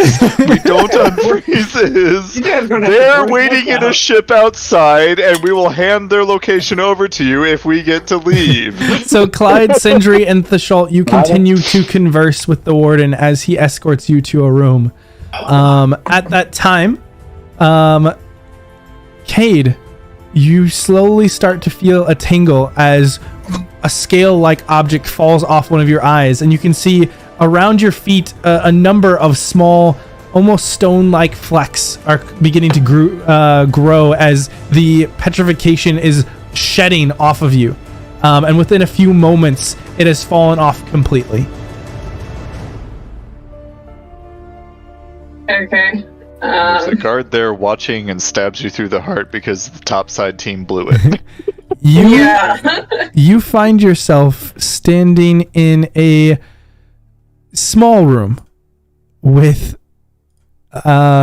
petrified versions of Boko, Jasira, and Roland, as well as a few other individuals. And on one side of you, there are these heavy bars, and on the other are thick stone walls with a large stone door. Okay. Here's the moment where you risk it all and unfreeze the strongest looking person in the room instead. No, because that person's not going to have another puck. We brought an extra puck for the strongest looking person in the room. Ooh. You have, but is this holding all of them? Is holding all of them Brought right now. Extra break out of jail items for extra people that we find. Yeah, That right. means we have 2 if we leave is. Right now, Is has the rest of them. You fool! yes, right now, Cade only has 1. Use it on Roland so both of you can just watch. Yes, yeah, no, like that's what I advocated for early on in the session. Just use it on me. You and I can get out of here. We'll leave the rest of the fools to rot. Break the bag off of Frozen Is, put it on Roland, and then unfreeze Roland. Yeah, that'll go great. Stone shape to meld it in. Yeah. Roland just has like a permanent like haversack attached, like kind of like the bag that for certain medical procedures. Yes. Oh my It's god. perfect. Just No. into his side, into his intestine. Colonoscopy bag. Yes, Or just break his legs off and then unfreeze him and then take the bag. that I'm in favor of. You are the worst. Okay. It's a chiming while in. before there's a divine intervention that can fix that.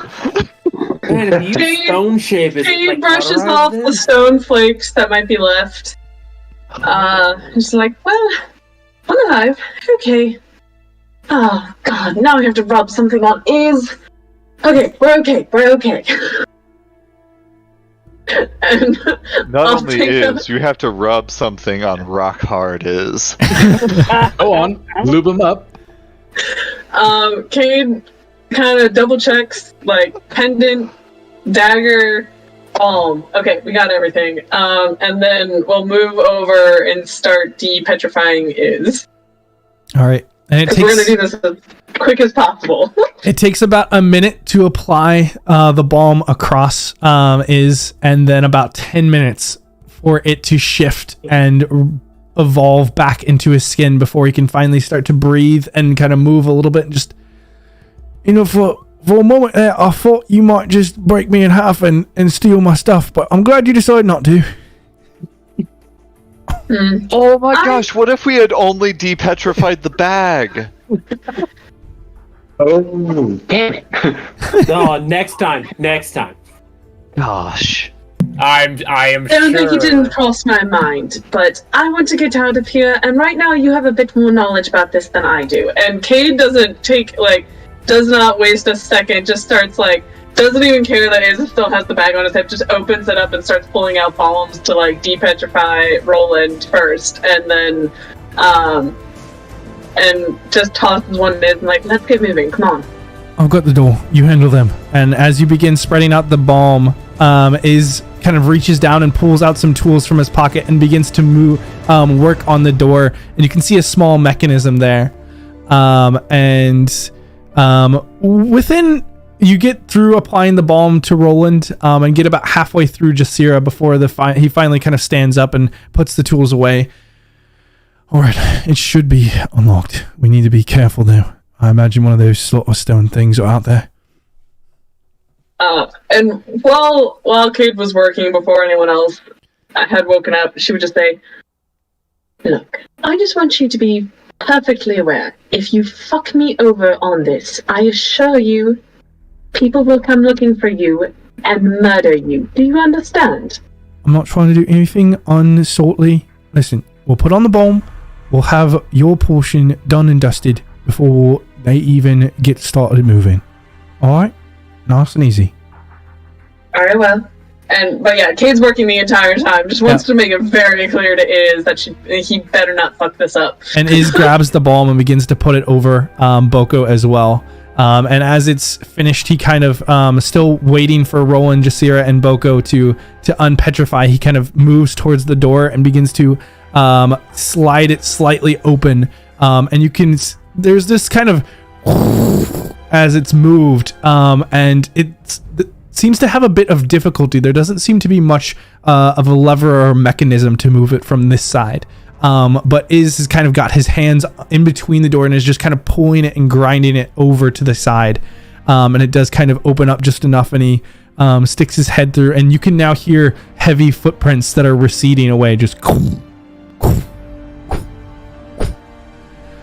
all right. Stone behemoth right there. Time to move. And as he slides open the door the rest of the way, you can see this red light from the hall beyond. We'll be awake soon. Let's get this taken care of. Come on. And he begins to move out of the doorway. Okay, so everyone else is still depetrifying? Mm-hmm. Yeah, it takes about 10 minutes for it to wear off.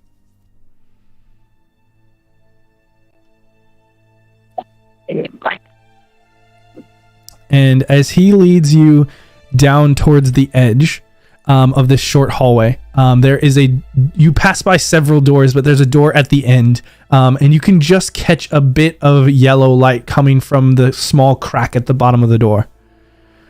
All right, do your thing. Shift your new spider. Go under the crack. Make sure you go around the edge of the room. Do not touch the center. Then get on the far wall. There'll be a torch sconce. It's light up bright yellow. Shift back, pull it, and you're done. Can I cross the center of the room again, or do I need to come back as a spider? Once you pull the torch sconce, it's done. The wall will be deactivated. But you might want to stick to the edge just in case my information is out of date now that I think about it. Spider goddess, if you get me killed. And Cade will just go whoosh and spider. And I will go under the door and immediately get off the floor and onto the wall. You skirt under the wall and do see this small chamber lit up with yellow light and begin to move over to the side. And there are 2 doors off on either side. Okay, yep, I'm on the wall. I'm going over. We're going all wall here. All right. Sticking to the wall, you move around and you do indeed see a large torch that is on this elegant golden arm. Okay, being very careful, like thinking really thin thoughts and like keeping myself kind of tucked into the corner, I'm gonna go back and then shift back and pull the sconce. All right, go ahead and roll me an acrobatics check at advantage. Okay. God, I don't like this. No, it's so worrisome. You can't. Well, I'm not going to say anything. He almost did it to you. I almost did. No. Okay, at advantage. Okay. Okay, that's good. That's good. 16's good. So yeah, knowing to stay away, you shift back into form and kind of pull yourself up against the wall, and the torch is held right beside your left hand. Yeah, I'm gonna do exactly what is said. All right, and with that, the door slides open. Just. Those are fantastic. Nice job, love. Can you not? Kate just kind of like is just like very much like sliding along the wall and comes back. All right, and as you slide Role back, playing with the door. you guys are the worst. It's a new feature. I know, it's super cool, and I'm super happy that they have it. Not the Bethesda kind. It's an actual feature. Is walks into the room, and Cade, you can see that the others are beginning to slowly depetrify. And Roland, at this point, your hands have a bit of movement. You can see again, and you can kind of move your head, and you see the hall open, and there's a red light outside. And Cade, you hear once again just very soft foot falls, just. How far away? They still seem to be a bit in the distance, but they're now getting closer. Might be time to hurry it up, whatever you're doing. Go back with them. Wait for it to pass, then we'll meet up again. Inside check. Go ahead and roll me an insight check. Make sure I'm back on normal. Yeah, there we go. Okay. There is this bit of and you can see that he's actually now focused entirely on the wall, where this seems like more of a throwaway comment, just something that is to get back and wait for the thing to pass again. But there's also a hint that there is more to it than that. Okay, as far as Cade, like, running time clock in my head, the others are not fully unpetrified and the door is open, correct? Yep. Correct. Okay, Cade doesn't want them to be caught with the door open. You better tell me what you did over a drink, and we'll run back. And we'll do her best to kind of get the door, like, as close as possible. Are you shutting the door that you're close to first? Yeah, I mean, I'll shut it so that Iz is not going to be actually, caught, no, this is... Sorry, this is the other one. Iz will just lift up the thing and it shuts. It closes. And you rush back in and close this one as well. Yep. And kind of listening closely as the others become unpetrified, you can hear those heavy footfalls as they slowly grow closer and then begin to fade just a bit. But before they fade completely, they grow closer once again before now fading, as it seems to have made the full L of the hallway before making its way back where it had come from. And at this point, it takes probably about 15 minutes for it to make the full kind of movement of this L shape, and in the process you've kind of watched as Jasira and Boko and Roland have all emerged out of this petrification. You quiet them as you wait behind this door, and the four of you are now unpetrified as the receding footsteps move away. What would you like to do? Roland is just going in and like checking hidden weapons, making sure that they're still there, that they're accessible, waiting for the haversack. Like he's going into the full execute the plan mode. He's checking everything that is supposed to be in place is in place. He's making sure that everything gets into the next place, so items out of the haversack so they don't go as soon as we hit anti-magic.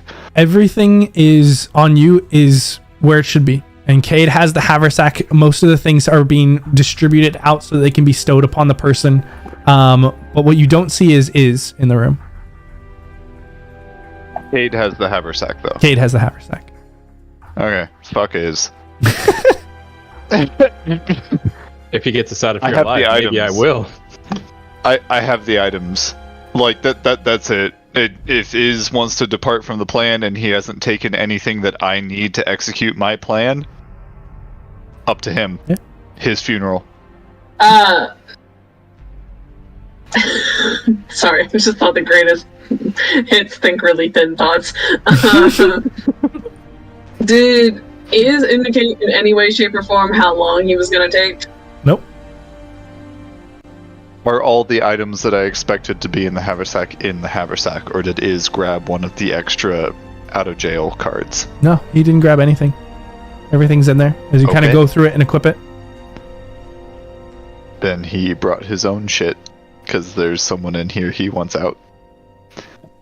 Has there been enough time passed that we've all been able to unpetrify? Yes. Yeah, you guys have been unpetrified for about 5 or 6 minutes getting through. There's that weird kind of cold feeling and semi-blindness as your eyes adjust. And it is dark in here. There is no light in this room. And it is the two of you with new dark vision. Actually, I need to add that.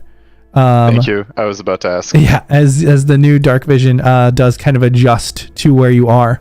But you do see very dimly the room that you're in. We should probably get dressed then, yeah? Roland is just looking around going like, this is what other people can see? Wow. Okay, here's the deal. Iz is doing whatever Iz is doing. Let's get ready and go. As far as I can tell, the guard that patrols this L shape takes 15 minutes to do his round. We're at the corner of the L. We need to make our way down the long hallway to get to the bookshelf. And Cade will have kind of like the map pulled out and like is pointing.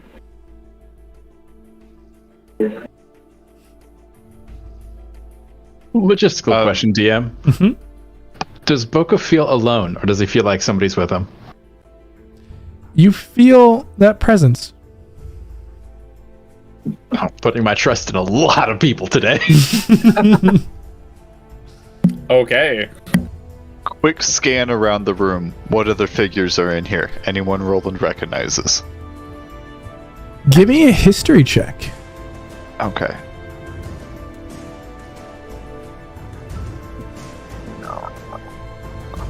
That mean history check means no one in his family, so I'm happy.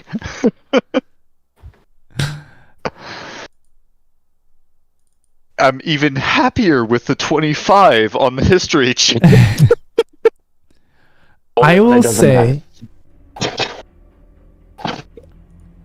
that looking around this, there are a strange number of individuals. The one right next to you, the only one in here, is a dwarf in kind of this heavy plated armor. And you see that across this bar, the bars that are set up, it's kind of a T. To the right of them, one of the forms is lying down and you can't get a good view. One of them is kind of this small goblinoid that has crossed legs. And then to the left side, in the left kind of chamber, you see a small shape, no bigger than Clyde, but much more rotund, and whose limbs and head seem to almost morph into the body. There doesn't even appear to be much of a neck at all. It is such a weird shape that it kind of catches you for a moment, but then you catch the massive axe of the tall individual in that cell.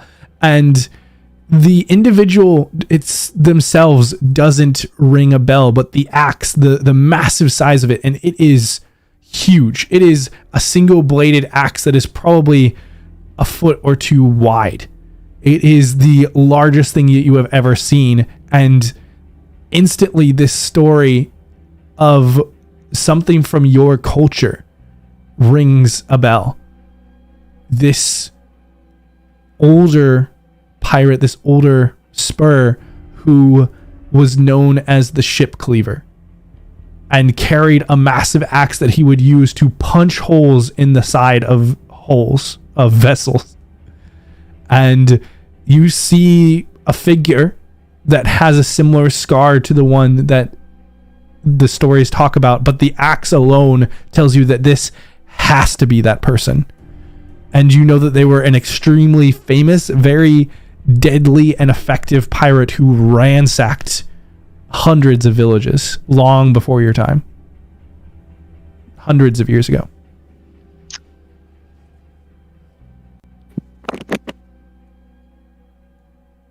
Fuck you, Austin.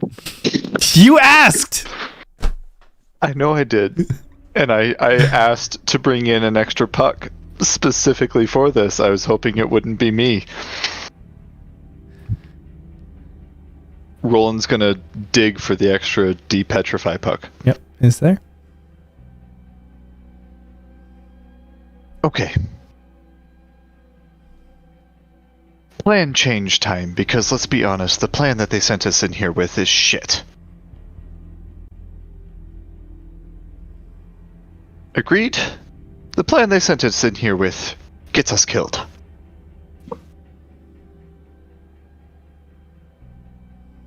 Usually it's all about going against the ocean people. Yeah, Boko just says, "Tell your story, or hurry up." Aid, you're muted.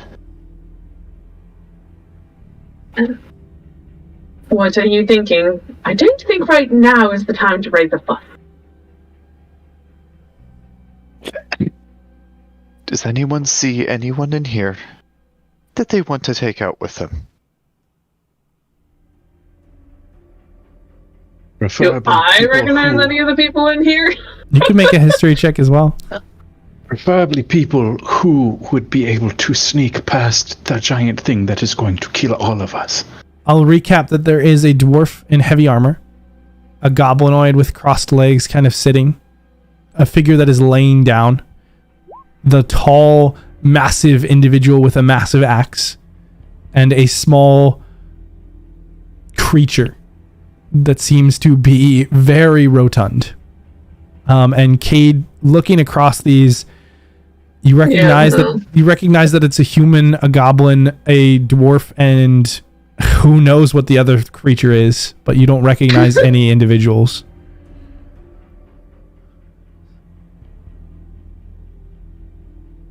Boko, to your point, yes. We need to sneak. After we sneak, we need to rip people apart to get out of here. Boko nods. I know for a fact that one, and he'll point at the massive axe, will be able to help us get out. Do you think he's willing to cooperate? Of every figure in this room, I think that I am more likely to convince him to cooperate than anyone else. I will mention that the dwarf is the only one on your side of the bars. The other two are in chambers. They're bars so you can see into them, but they are blocked right now. So I'd have to pick a lock to get in there. Mm-hmm. I could probably pick a lock. We both could. You might be better than me currently. Well, you're dex-based, aren't you? Yeah, you might be better then. What's your thieves' tools? +3? +4. You just wait until I actually get my expertise at like 5th level or whatever it is. Same. But yeah, Okay, look. no, so I'm all for a little muscle, but we need to be very clear here. We have to go get our prisoner, our dark elf, out. yes. And the longer we take, the more time Ys has to do whatever he is doing. Yes, exactly. The plan that they sent us in here with, the person that it hinged on, has already run off and left us. Yeah, Boko is going to look at Roland in the face and he goes, "Stop talking. If you are going to act, then act. I will follow." As soon as he says stop talking, if thieves' tools are out, he's headed for the door to get into the chamber. Okay. Go ahead and roll me check with thieves' I tools. just wanted to go to the continent. I imagine Boko would be wanting to help. Yeah. Boko's going to be directly behind him, keeping an eye out. And Fuck it, I'm gonna dagger. cast guidance. Okay, I was about to cast guidance on myself, so it double hits.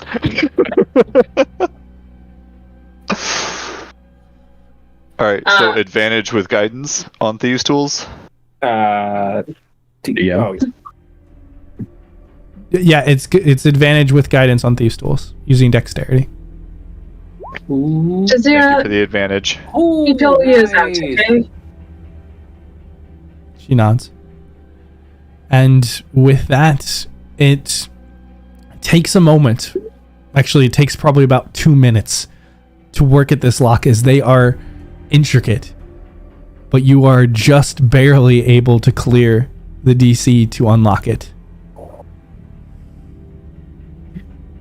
Okay. And just Pull the door open just barely enough for us to get in, slide through, and then close it behind us. No, not close it behind us. Not to let it lock. Stick your leg in it, Boko. Because it's going to take us 10 minutes to get this guy unpetrified, and probably more than that to get him out of here. Yeah, and I was going to ask if you guys were just putting the balm on or if you were waiting to talk to him. Oh, and here comes the gamble. No, we're putting the bomb on, and we're telling him, follow us if you want to get out of here. Here comes I have the an gamble. Or you just I leave have an him to idea. cause mayhem? 10 minutes for the bomb. How long is it going to take us to get to Vadim? We're going to figure it out. That's why we have that 20 minutes wiggle room. Mm-hmm. So Theoretically, the 20 minutes of the wiggle 20 room minutes was was gone. to get Yeah. depetrified. Yeah. So you guys, if You you guys had made it. asked, which I assume you would have, estimate between 5 and 15 minutes to get to Vadim, depending on how fast you all move. But the Okay. distance can be done in 5 minutes. So here's the thing. 10 No minutes. talking. We're looping. As we're Already looping him rubbing up. him. Yeah. As Two we're of us looping him are up, Two of us are Yes. applying. Yes. So You got 30 seconds. 10 minutes. It takes 10 minutes for this to work. I need to be here when it works. Do you need me to get to Vadim? Or can I join you for the big fight after you have him? You're so good.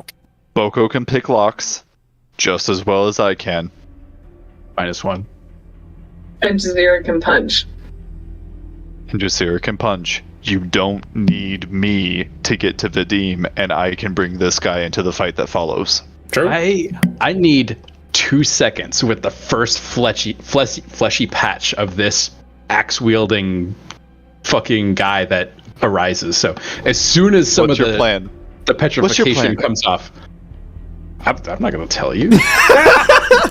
Then you're not touching this guy. As Roland is asking about this, what are you saying to him wanting to stay?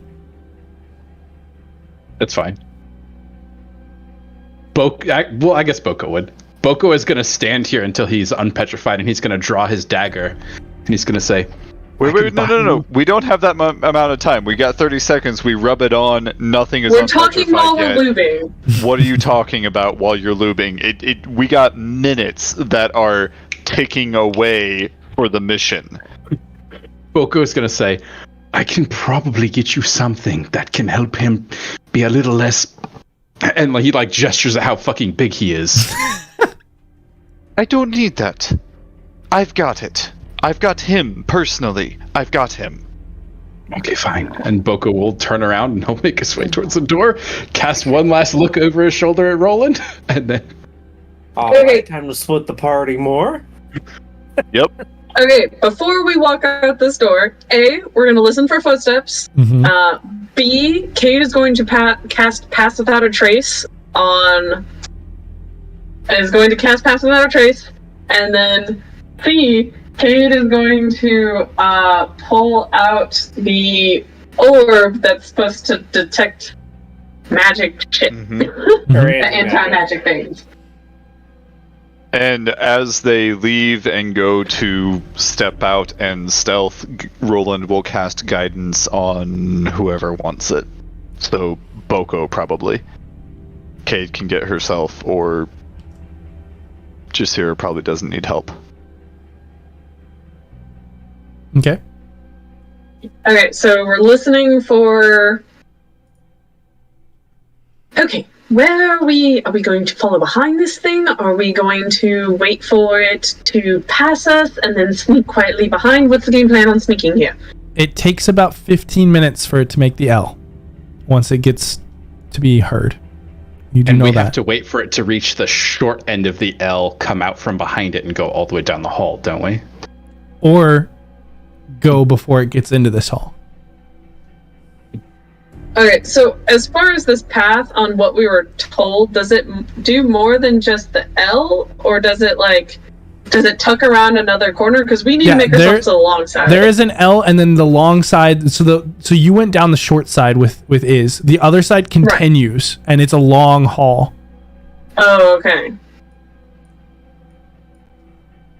So we have to wait for the creature to get in the short end and then dash down the long end, right? That's one approach. What's the other one? What's the other path that it takes? You don't know. But you know that currently it's not in that long hall. As soon as it's Okay. in the long hall is when you hear the footsteps. And then you have Gotcha. to Okay, wait so we for have it to time on the pass. other end. Yeah. But right now you don't hear the footsteps, and so it's not within that hall as far as you can tell.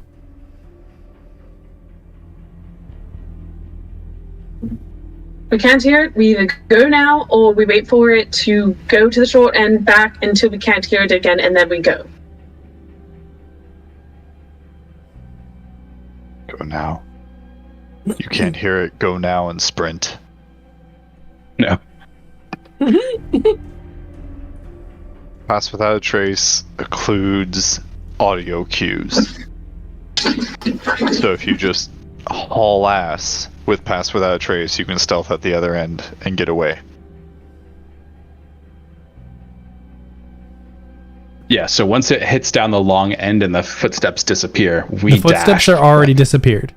Oh, let's Already go then. disappeared. Yeah, let's go. Clear. How long all ago, ass. according to Cade's hearing? Like, how long ago did Cade hear them? 30 seconds to apply, probably a minute of talking, so maybe 2 minutes. Haul ass.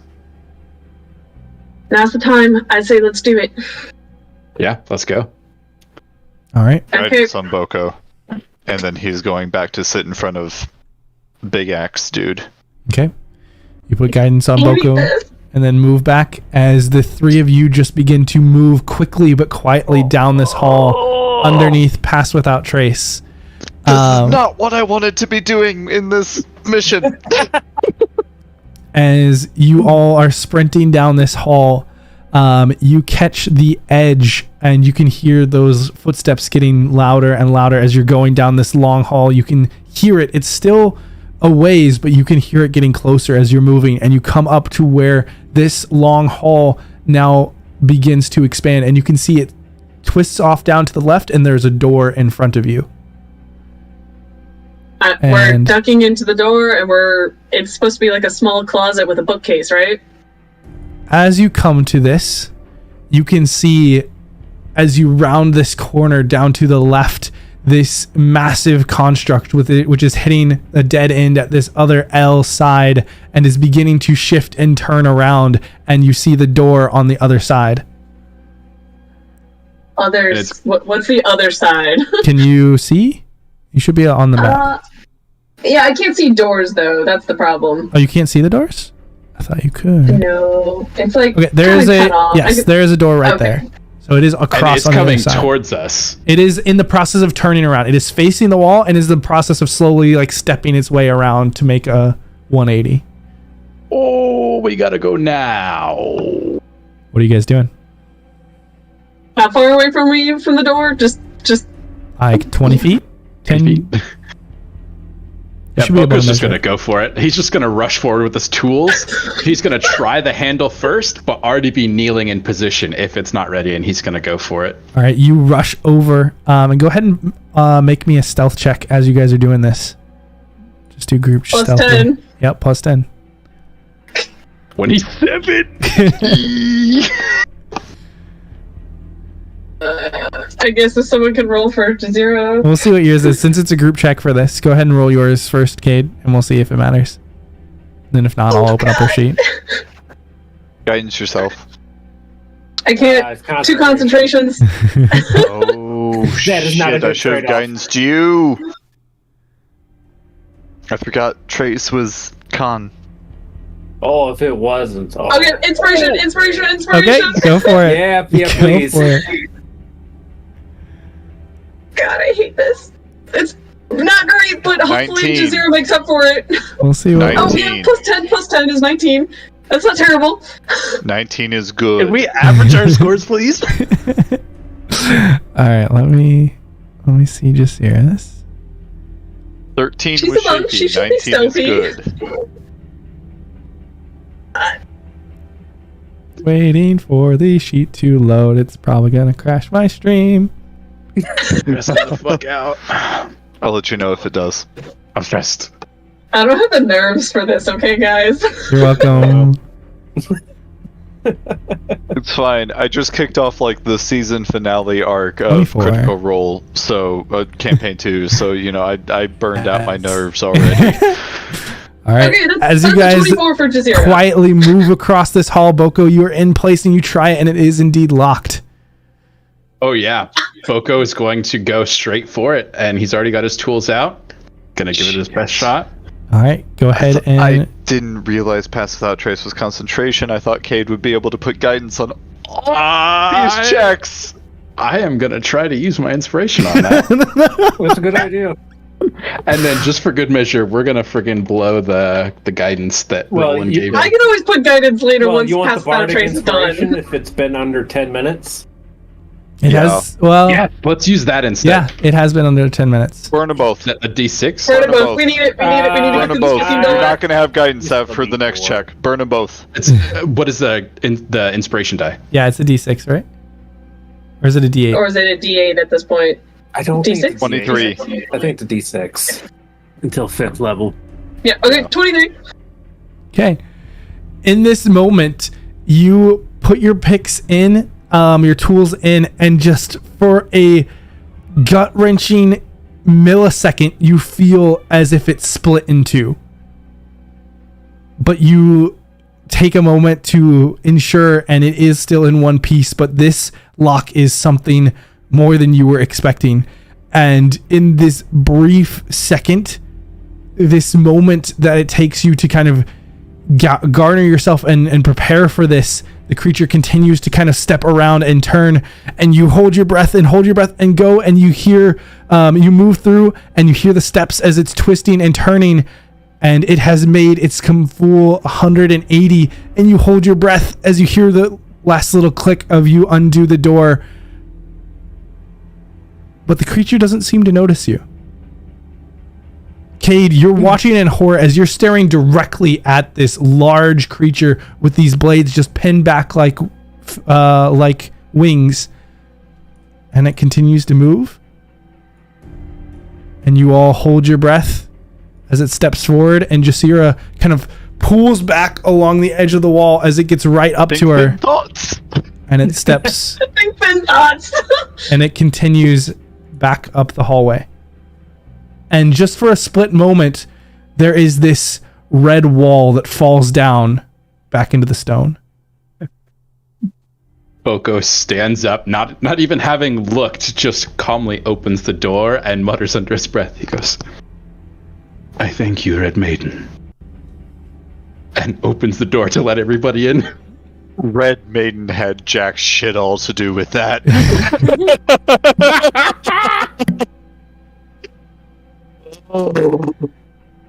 That was your friend's motherfucker. A little bit of this, a little bit of that.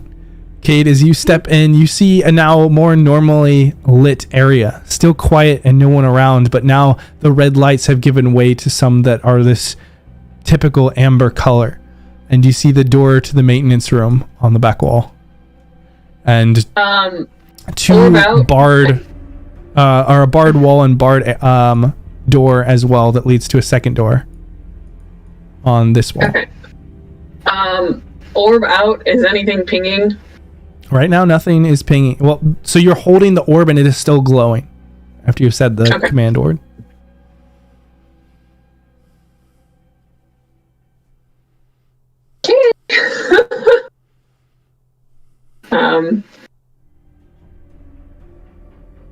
Fuck. I was not made for heist. Okay, we're good. We're good. Money, Cade. Money. And yeah, back door, is it locked? This one is not locked. Ooh, the back door is not locked. Lucky day. And Cade, you slowly move in, and I'd like you to make me another stealth check. Ooh. Thank you, Noah. You're the only one who reacted. Oh, you know, baby. I'd like all three of you guys to make me another stealth check. This is why I did pass without a trace, because just here, save us. shit. Jasira, please. Oh. Bree's gonna be mad that I was the one who rolled a nat 20 on your sheet. Yeah, okay, so 18, 21, and 35. Yeah, you guys ever so quietly move through, and Cade, you hear just the edge of voices coming from behind this door. And Boko, you move up, scanning along the bookshelf, looking for that book, The Analects of War, that is supposed to be the trigger to open this secret path. And we've all changed into prisoner garb at this point, Yes. correct? Yeah. We would have changed back in the other room. Yep. Yeah. Just making sure.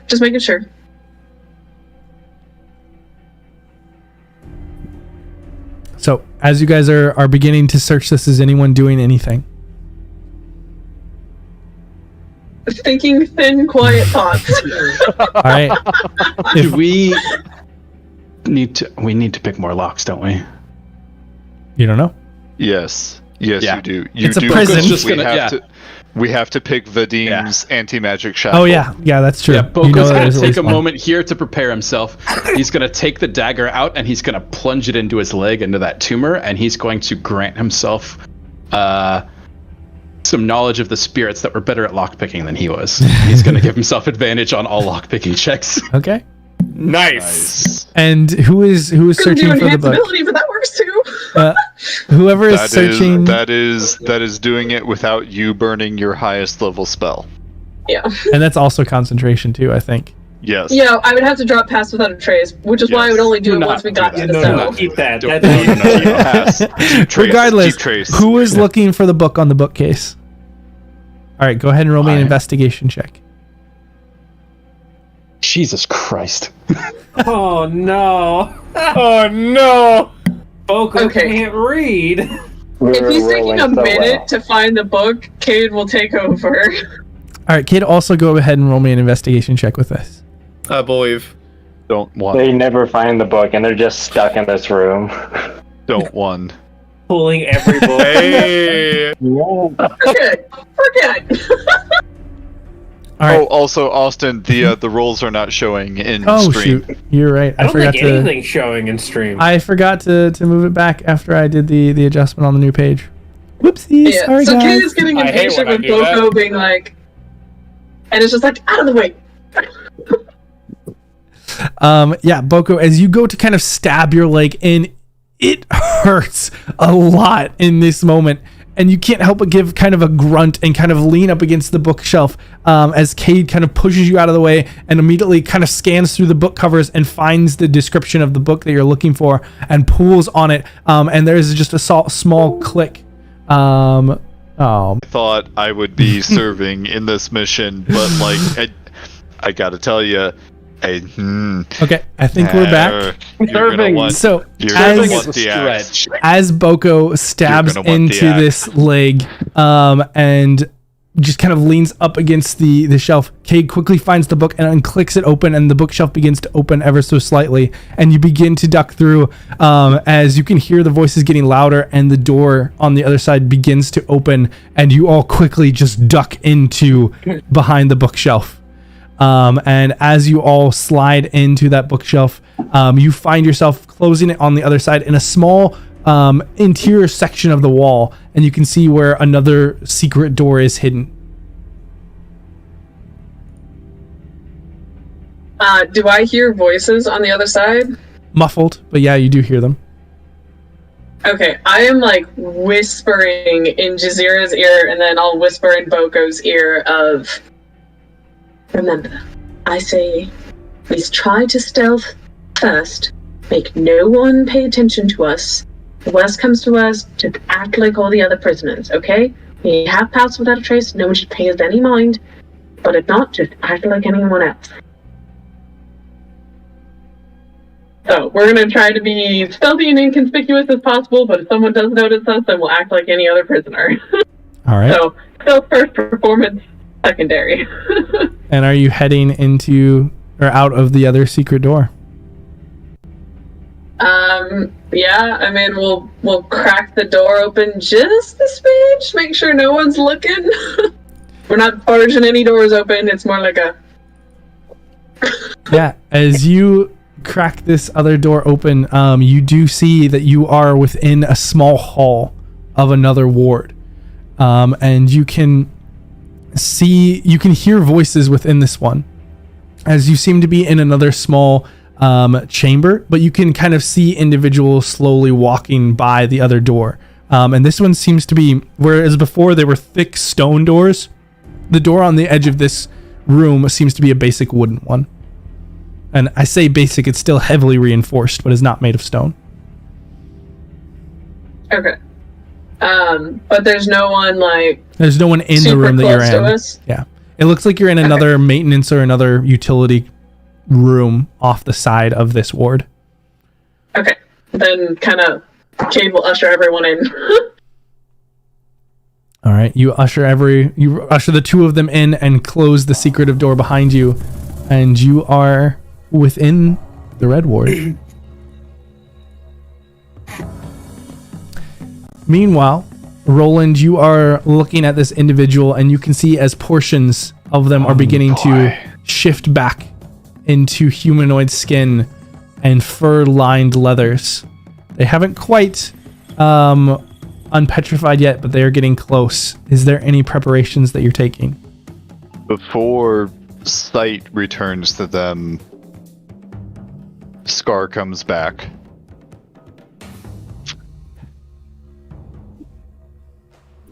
Anything else? And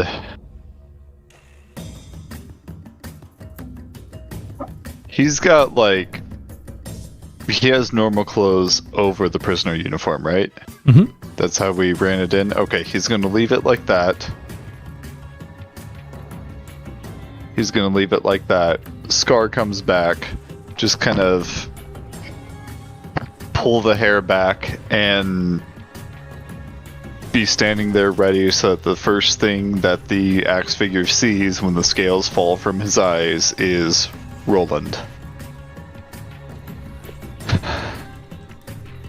Okay.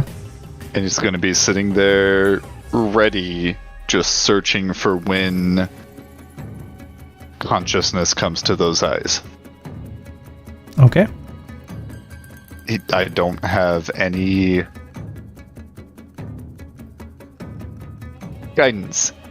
He'll be casting guidance on himself continuously throughout this process, every minute until it actually comes into play. I'm anxious yet intrigued. All right. There's absolutely nothing that can go wrong here. Cade. Nothing at all. No.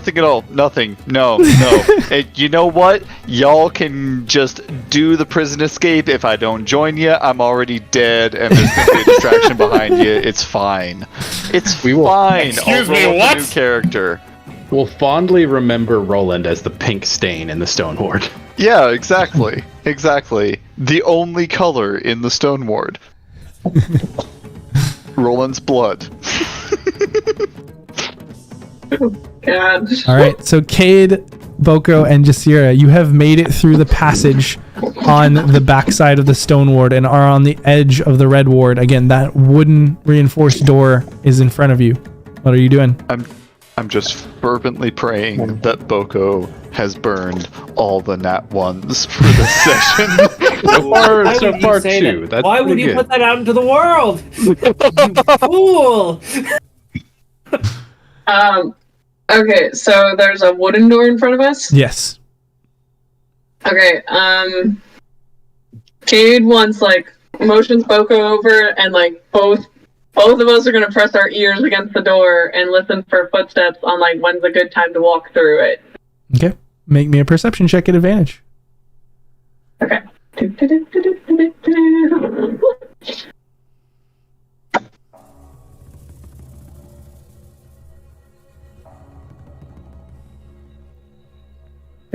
it thinking? There we go. That took a while. All right. You kind of measure out a time and feel like there's no one close and step out, and you do find yourself in a hall that is currently no one is in. And taking a few steps forward, you find that the hall opens up quickly into another hall that goes down to a wide open recreation area. But unlike what you would typically expect in a prison, there's no equipment, there's no tables, there's nothing for them to do. The prisoners are standing there, some of them conversing, some of them moving back and forth, and you can see along the edge there are still guards up higher on mounted platforms. There are groups of guards, and walking among the prisoners you see another one of those large constructs that is just moving around, and then down the hall you hear more heavy footfalls behind you. We haven't seen Is yet, have we? You have not. Okay. Got No, his this plan went awry from the beginning. He's gonna sneak in and take the last shot on a kill of some sort. I can feel it. Just to refresh my memory here, the red ward is the people that are drugged into just kind of a peaceful, idyllic state, correct? Yeah, the dream. Yep, they're in a dream And state. you should have 2 extra coffees to wake people up. Yeah, for 3 total. Okay. Cade is going to take on not trying to attract any attention, is going to take on like very like slow meandering gait, and we're just gonna walk very calmly, trying not to attract any attention, don't want any eyes on us, just pass beneath the radar. All right. Boko already looks like that, like at baseline, so he's just gonna adopt that. All right. Also, in this ward, Boko is going to be very careful when he steps, because he is very much anticipating anti-magic field that is going to change the way his prosthetic works. So he does not want to fall and eat shit. So he's going to make sure that he tests it on every step. Okay, good to know. Before we had stepped out, Cade doesn't want to have any suspicious objects, so the orb would be tucked away in the uniform. Yep. With the intent of like, I want to be walking around with like, oh, yes. Look at this orb. Indeed. All right. And where are you guys headed? To the right. To go right. to the cell. Yep, to the cell block. And so you guys kind of head off to the cell block. And as you're moving that way, if each of you can give me either a stealth or a performance check, your choice. Well, we still have a plus 10 to everyone stealth, so I'm has thinking a plus 10 to stealth. I rolled And performance. excuse me, it should be at advantage as well. Oh. Oh Okay. yeah, definitely do that stealth, Well, please. stealth or performance is at advantage in case you they're wanted to. both. Yeah, they're both well, at advantage. Everyone, stealth. Dave Zero. is just here. Yeah, we'll take the 11. At advantage, Boko. Oh. Oh, I I'm on didn't a see 17, 21, and a nat 20. Like, we're going okay. Yeah, so Cade's nerves are certainly kicking in. And Boko, you can see across her face that it's showing, but she's kind of focused on the walls and kind of watching away. And you can see that the guards are not paying too much attention. You can see that other prisoners are walking around freely. And even up ahead, as you begin to get closer, you see two guards on the outside of the doors to this, but you watch as prisoners are entering and exiting slowly. You know what, guys? This is good. He's burning all his nat 20s on Jazeera and not against us.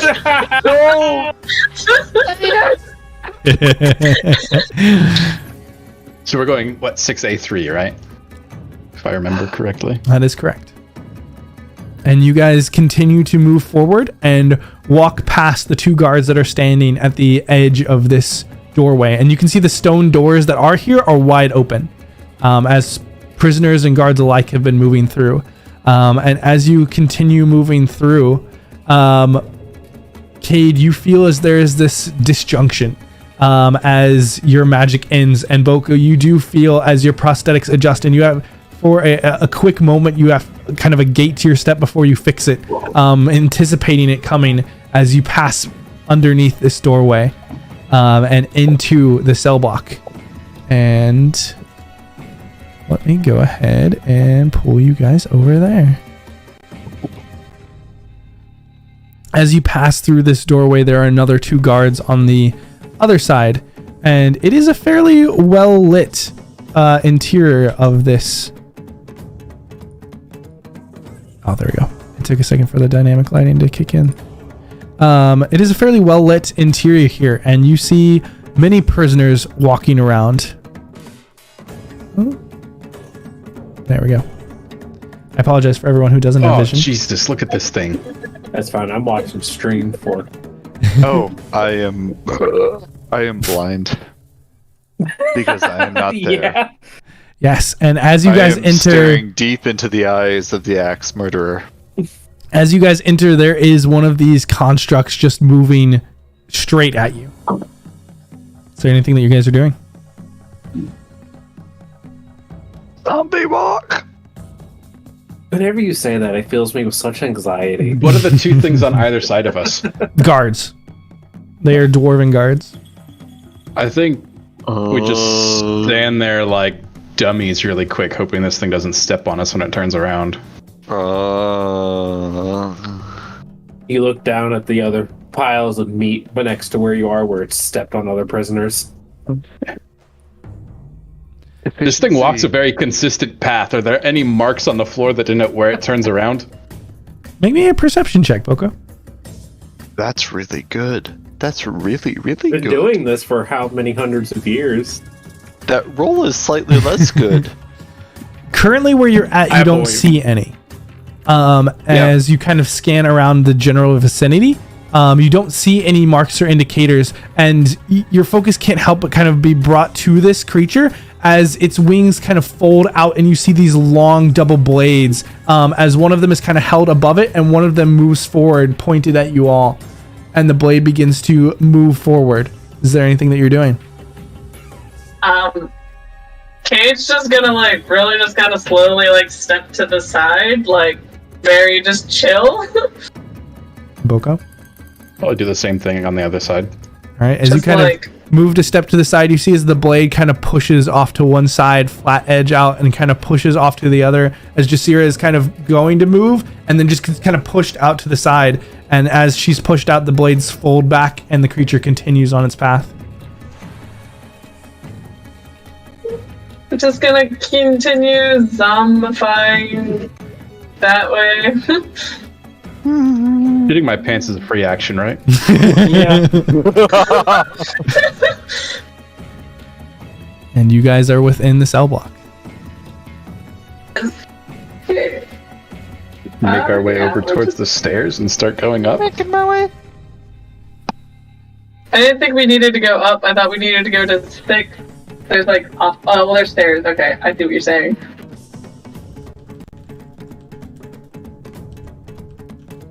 So I think I just passed 2.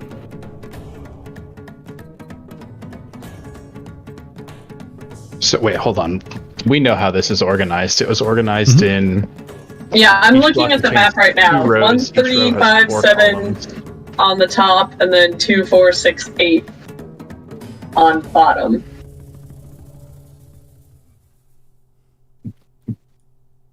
So you guys have passed, you're passing by the second set of cells on top or bottom of you, north or south. Yeah. Oh, we're passing by the second set? I think. Yeah, this is So the that second should set that be you're 1 currently and at. 2.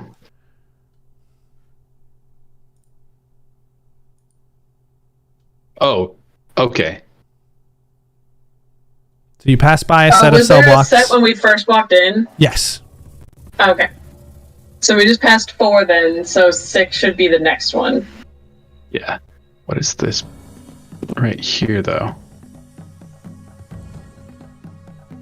I don't know what That it is. seems The to be entire street a. is You see a black. small path. There's kind of a few stairs that go down, and it's very tight, but you do see doors on either side. I don't know. I'm having drinks with the warden. Supposedly. Supposedly. Oh, we're gonna be having something depending on how those rolls are getting interpreted. Yeah. Okay.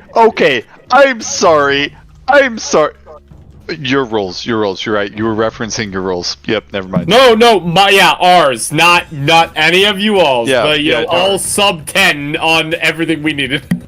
Infill team is doing great. Yeah, you're doing the great. best rolls. I'm gonna We be have honest. You in the here and best no one rolls. killed you as a statue. I'm gonna You be can honest. Thank us later. You all may have to bust us out. I don't know at this point. Yeah. Don't worry, I have Axe Dude to do that. This is True. the best trade deal in the history of trade deals. We have new Okay. stone lubes, so you guys better prepare So yourself. in general, though, the big cell blocks, we think we've passed 2 and 4, and 6 should be up on my right. Correct. I- As far as you can tell.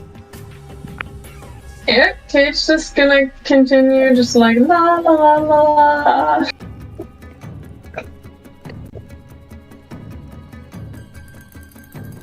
Okay, go back to where you said,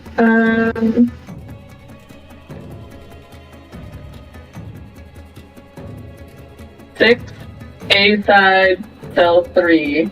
Is A side this side? You can roll me a intelligence check if you would like, or you can find it.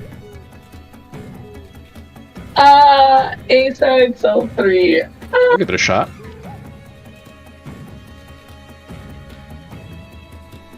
There we go. Yeah, Boko, you remember A side is on the west side of the cell block. And then, so having now glanced down the small hallway and the large hallway, Yep, there can are I doors make on out what both the halls. differences? Okay, do they appear to go through into the same block? They do appear to go into the same block, and looking down both hallways, they seem to be about the same spacing. There's about 4 of them down each side. Okay, so we're going to the third one right where Kate is. So Boko's just going to slowly follow her like a zombie. Yeah, when I look in, do I see a dark elf? There, it is a stone door in front of you. Oh, okay.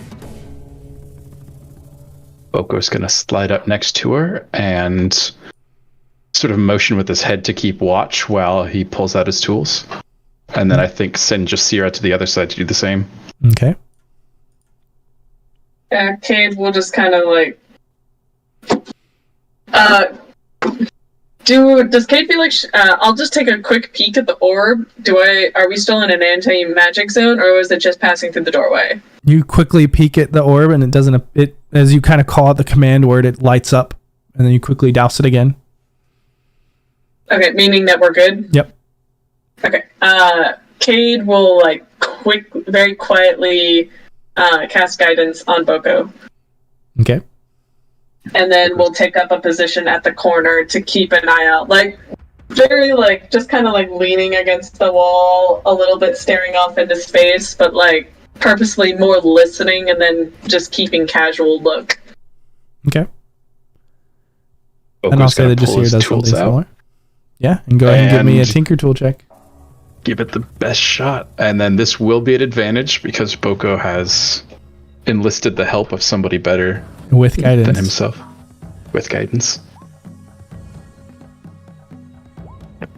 26, baby. Yeah. Okay. You're getting the hang of these doors a little bit more. And this one goes by a little bit faster. It takes about a minute still, but you feel it as it unlocks. Who's gonna Oh, open and the Cade would have door? given. Actually, no. Cade would have just whispered to Boko, let her know when he's awake, or let her know when he's got it undone. Because Cade has the waking potion. Or I think we have Yeah. 3 of them. So You I have should 3 have of one them. Yeah. in my garter. Yes. We'll say that you guys But- split it up, the okay. 3 of you. Yeah. yeah, Cade would mention though that this is a dark elf and they are matriarchal. So might go better with a female waking them up. That's not a bad idea. So Boko would open it and would not open the door, would just unlock it and would put his tools away and then start walking towards Cade, and then they'll just pass by each other trading positions. You know that you still have to unlock the Oh, the shackles. shackle. I do shit. So But Boko if we will wake them up and I say something and be like, "Hi, we're breaking you out. Please behave." Yeah, so Boko will sort of nod to her and then nod into the room, and we'll let her lead the way. Yeah. So Cade will gently open the door.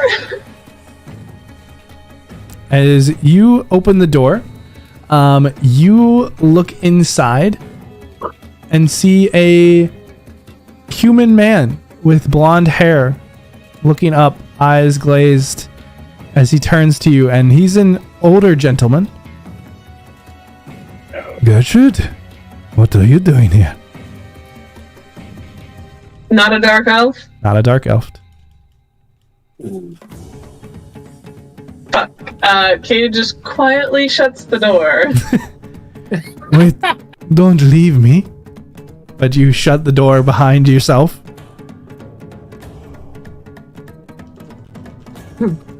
Spread out and start looking.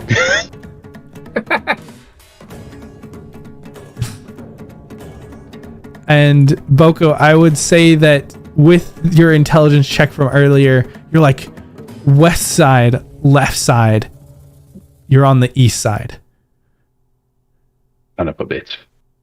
So A side is within the alley. Does it look like there are 2...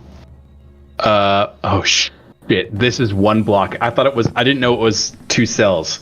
It's only 1 cell. Okay. And it looks like there are 2 guards coming towards us. What you see now is that there is from one side one of the Slaughterstone Eviscerators, and from the other a group of about 3 guards moving down the main hall, and 2 other guards moving down the opposite side. And with that, we're gonna go back to Roland. Oh fuck. All right. Damn it. I boys. Roland, you have all our other tools as well, don't you? The ones that were specifically designed to help us in situations like this. No. He would have, he is staying behind for this person specifically. He would have passed everything else off to you guys. Yeah. So unless you're talking about my abilities. No, I was talking about the Febreze bomb and the explosive. No, The we have all Febreze that bomb stuff. is with you guys. The boom boom disc is with. The boom boom disc is still with me. That was entrusted specifically to me. But the Febreze bomb is with you guys. Okay, so Roland, as you are looking and kind of studying this individual, repeatedly casting guidance within this cell, you've heard the footsteps of this creature beyond the door getting closer, and you see as the face starts to twitch and the eye opens up, and you can see it begin to register as it blinks a few times, and you know that this is a human, and this is dark in here. But the eye begins to try and look around. So he's going to sit there and just be like, hey, look at me. I know it's dark. It is dark in here. I know you can't see me. My name is Rolfer Haraldson. I am one of the Varanga. I am here to get you out. You need to stay quiet as you break free. You need to do exactly as I say. Blink if you understand. You see a heavy blink from him. He's still getting facial movements and trying to move his mouth, but not speaking. There's low grunts coming out for now. Yeah. Yes. I just did the same thing as you. It takes a minute. It is frustrating. You've been frozen for a while now. It will be confusing. Please do your best to stay absolutely silent. I will take care of you.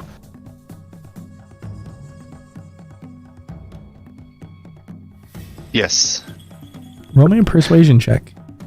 Fuck. I didn't run that how I wanted to, but I will. With guidance. I believe. And you still have your inspiration, right? I do still have my inspiration. Don't use it. Oh, that, yeah. Yeah, I don't use the overall worse. I will use my inspiration.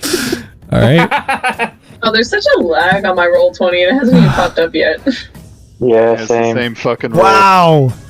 Did you roll it to Inspiration. GM or did you roll it? Yeah, he did. out in It's public? it's a GM. 1 + 2 No, it's so I or 1 rolled + 1. Wow! two. Oh, I rolled that two rolls threes. down. Oh, no. I rolled a 3 -2 to 1. I used inspiration and rolled a 3 Ooh, I -2 see to it now. 1. I see it. Oh, But the No. guidance went up by 1, so it's a 3. Well, Roland is going to die. Well, The dude's still I petrified. didn't want to do persuasion. I wanted to word that differently, but I didn't end up doing it. He can totally step to the other side of the cell and close the door and be like, I'll let you out once you come down. Yeah. Okay. Do I see, Yeah. non-responsiveness in response to this as he's depetrifying? Do I see that he isn't receptive to what I'm saying? What are you gonna do? Repetrify Make me an him? insight check. Okay, insight. I'm better at insight Okay. than persuasion. Ooh. That's I'm a much dangerous better thing. at insight than Okay. perception. I'm continuously casting guidance on Yeah, myself sh- every yeah. single Okay. like. Yeah, Every this is second, minutes. guidance. Like, it is taking time for this to fall away. You looking across him, there is not so much a fear, but a trepidation, where you can tell that this individual, and what you know of this individual, is that they are much more likely to rely on themselves than anything else, but you know that they can't see, and that they just came out of petrification that you Okay. just experienced, and so they are senseless and confused and disoriented. You have some time, but you know that they are going to take a lot more than just a few words to be able to have real sway over. Okay. With no further responsiveness that I'm seeing by way of blinks or trying to communicate, he's just gonna sit there. He's gonna like kind of like grab onto the front of him, just be like smack across the face, and just go, "Look at me! Look at the sound of my voice! I am your only chance at getting out of here. I need you to acknowledge." And he's going to use, and just kind of like, with that smack across rock, basically, is going to burn his intimidating feat Okay. to roll a hit die and lose a number of stamina hit points equal to the roll to gain advantage on an intimidation check to get this motherfucker's attention and make him listen. Okay. Give me an intimidation at advantage with guidance. So first I will roll the hit die. Could have been worse. Could have been worse. Better luck. Owie. Could have been worse. Much better luck. That didn't even knock out my aid. Okay, and so advantage with a casting of guidance, intimidation. Slightly better. Okay. Yeah, that's I better. am still rolling like absolute bullshits. Oh, we 30-20. all have then. Dirty 20. In a dark room, 8. waking up from its stone petrification. As you go to make this mark and pull yourself in close, you can feel the hot breath of this individual as his face does indeed turn to you, and you see one eye in a strange mirror of your own disfigurement. You see a heavy scar across the opposite, and so you are looking eye to eye. Oh, And that's then awesome. instantly there is a hand that grasps you around the throat and lifts you up off the ground. Uh-oh. And you just feel a heavy curse as you are tossed to the floor, and just bursting out of this stone, this individual rushes forward and just blindly swinging out with the axe. You duck down low as the axe collides with the door, and you see as he's throwing himself at it, trying to pull it open with all of his strength. And at the same time, Uh-oh. you can hear the heavy footfalls of the construct moving down the hall. And at that moment, Quiet! we're going to go back to Boko, Jasira, and Cade. Uh-oh. Okay. Boko, Cade, and Jasira, you see from one side, one of these constructs is moving down the hall. From the other, a group of two different guards are kind of coming to an intersection. What are you doing? Kate's just gonna blindly, like, passively just keep walking. It's gonna just keep moving. Like, not gonna stop at any cell. We'll wait for the construct to, like, pass by, and then we'll continuously just kind of walk around the corner as the construct walks by. Right? And indeed, the construct does walk by. Boko's gonna stop there and just sort of zombie wait for the construct to move so he doesn't get squished like a bug. And the construct does indeed move by as it makes its way past down the hall and reveals the hall that you need to go down. But now at this point, as Jasira is kind of wandering behind, the two guards are slowly making their way in your direction. What are you guys doing? Okay, so just to clarify, we just needed the one on the opposite side of the hallway we were in? No. So you guys passed a thin hall and then got to a thicker hall. You needed to go down the thin hall. You were on the B side. You needed to be on the A side. So you went to the east. You needed to be on the west. The block has 2 rooms. I thought it was 1 room combined by 2 doors. No. So literally just this one right here. Yep. Oh, so we need to go down the thin hallway, though. Yes. Mm-hmm. Okay. Yeah, I mean, Cage is gonna wander away from the guards. All right, and you can give me one last performance or stealth check at advantage, but not with pass without trace. Without the trace, yeah. I believe. I mean, Kane's gonna cast guidance on herself very quietly, like.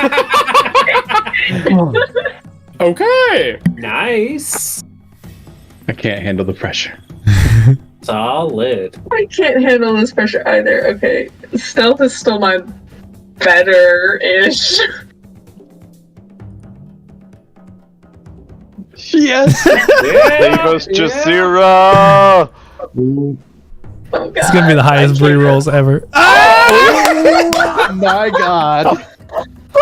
We're good. When we We're needed good. it. So, moving in sync, you all just move down this main hall, kind of pulling down, matching. You see a couple other prisoners as well within these halls, and kind of matching their flow and movement and pace. You guys elegantly just blend in before being able to tuck down into this hall, and find yourself once again in front of another door, this time on the A side.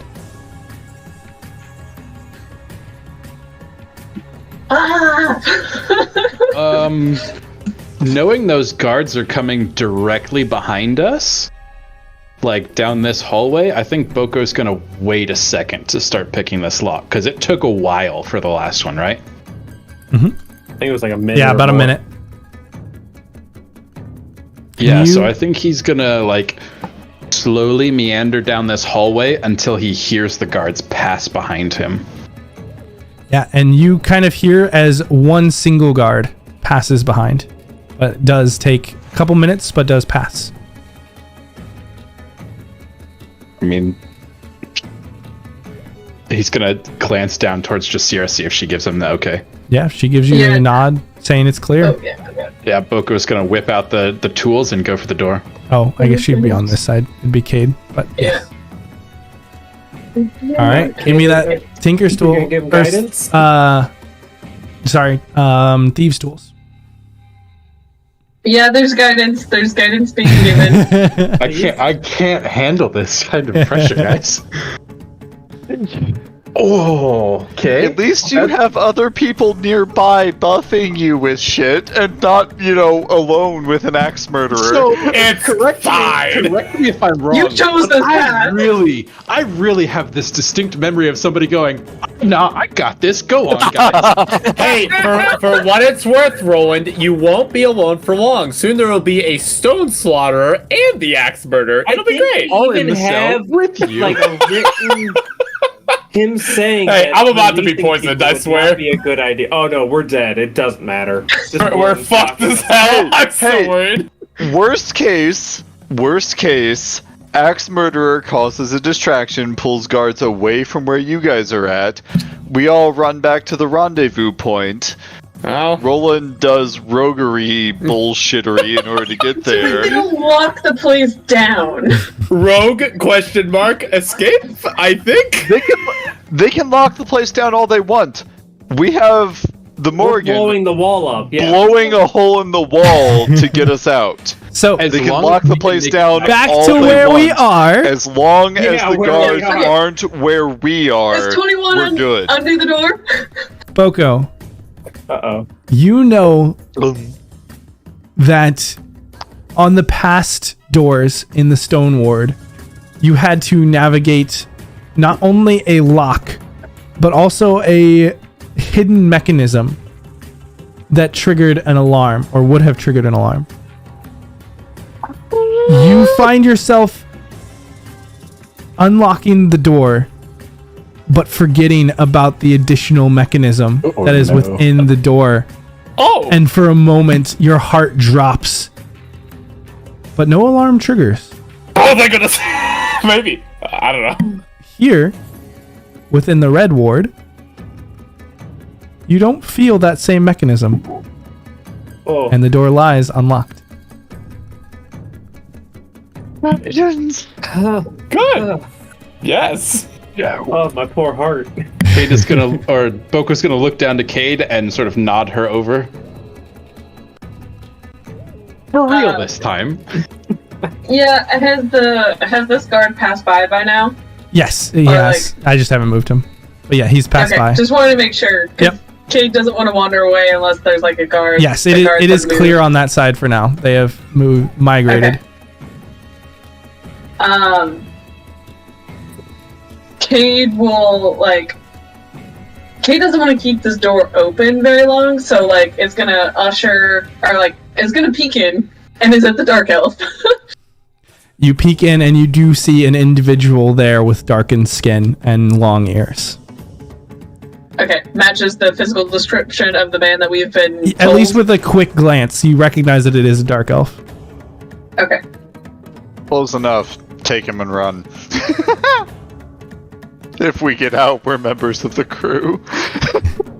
So he's all idyllic, happy, right? Yeah. As you step into this cell, you see an individual of that darkened skin, that almost bluish purple tone, and is Jeremy. has this moment where they turn to look at you, and if you would like to describe yourself. Vadim, you see, is a dark elf. He has Oh no, dude. black hair that's kind of done up. It's kind of fallen down by his shoulders. And he is dressed, obviously, in the uniform of the rest of the prisoners. And how is he acting in this current moment? Damn it. As you open the door and looked in, he will turn to you. Does this mean it's time for tea?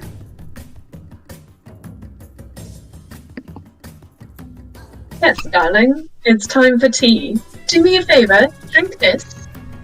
And I'm gonna hand him the potion. He will take it, he'll look at it for a moment, and